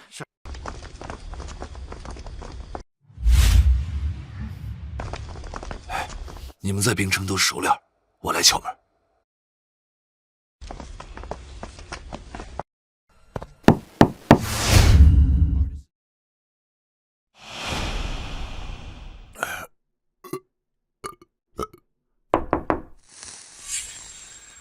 谁啊？水务公司，之前给你打过电话，换智能水表的。来了。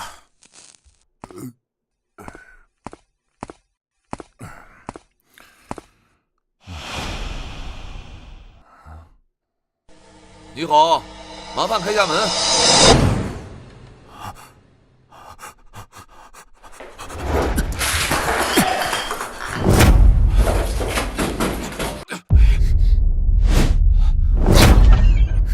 别跑！小吴，这边。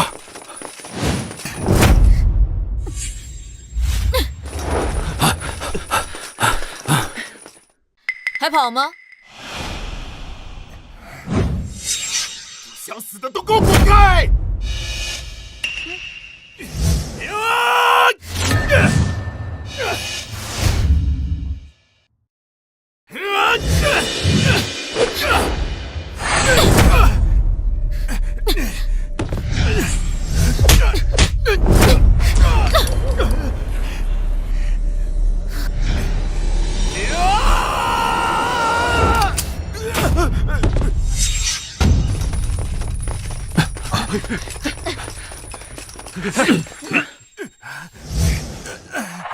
为什么要跑？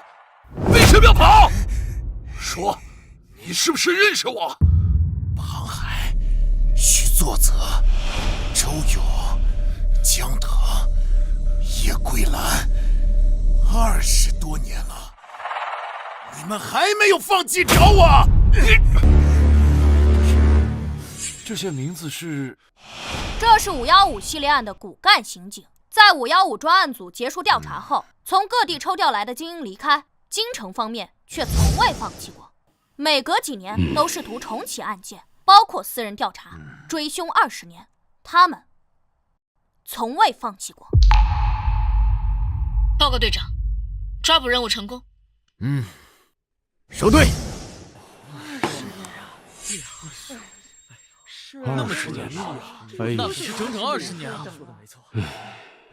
哎呀，精彩，太精彩了！天才啊，真是天才呀！厉害！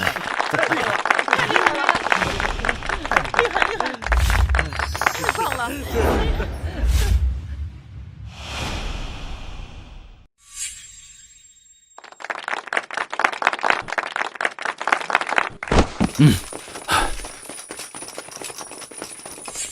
报告队长，抓捕任务成功。收队。姐，翻窗姿势要帅，都看着呢。为什么要跑？为什么要跑？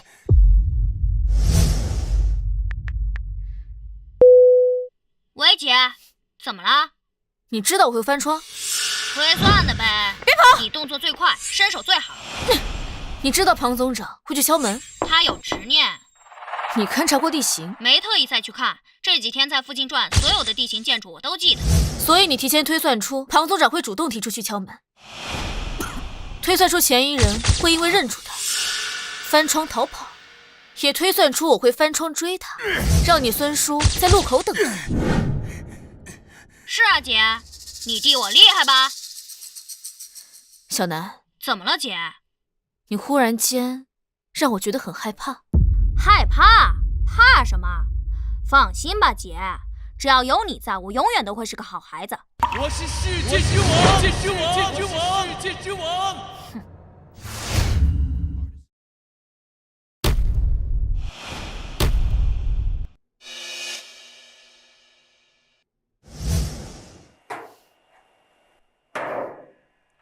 DNA 比对结果还有1天就出来了，哪怕是零口供，也够枪毙你几10次了。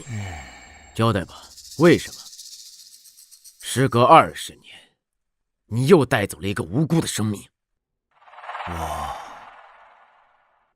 我那天心情不好，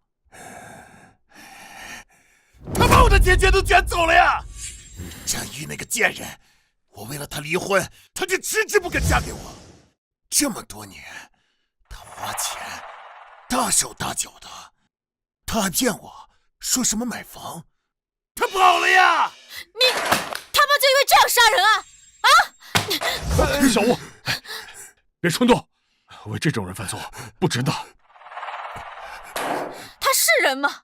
他是个人渣，是个变态，他不配！别打我，别打我，我交代，我可什么都交代。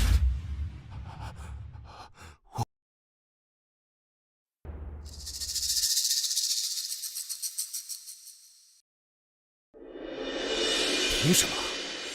我又做错了什么？他们根本都不要我。那个贱人，他宁可把钱给那个野种花，都不愿意给我交住院费。他说看见我就觉得我恶心，看见我像看见了个狗东西一样，他想吐，他后悔把我给生下来。所以呢，就是因为你父母对你不好。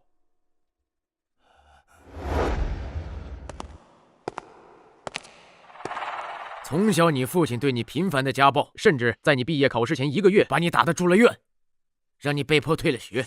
你母亲也更偏爱她出轨生下的那个女儿，也就是你同母异父的妹妹。你感觉不公平，两人还在你住院的时候，因为医疗费过高大吵了一架，双双抛弃了你，把你留在医院里自己等死。对，对，我感觉糟糕透了。我越想越觉得，那这是你伤及无辜的理由吗？你根本就不知道，我活在地狱里，他们把我当狗一样看待。我活在地狱里，地狱里，地狱里。你要是真活在地狱里，你就不会遇见一个好的医生，为你付了所有的医药费，出院的时候还给了你一笔钱，对不对？是你说的吧？啊，是你刚才说的吧？是，你选择了记住所有不好的回忆。你却忘了这个世界对你的好，你明明已经逃离了那个糟糕的家庭，你可以重启自己的人生。你往前看，你呢？你选择了伤害无辜的人。丁瑞鹏，你他妈还是人吗？我不是人，我不是人，我不是人。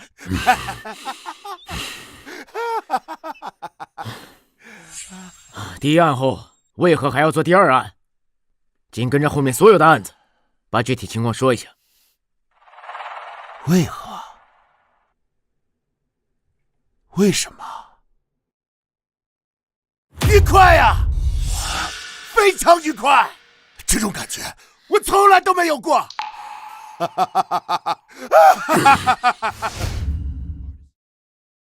世纪悬案告破，血魔再现，515系列案真凶再作案，滨城警署急速破案。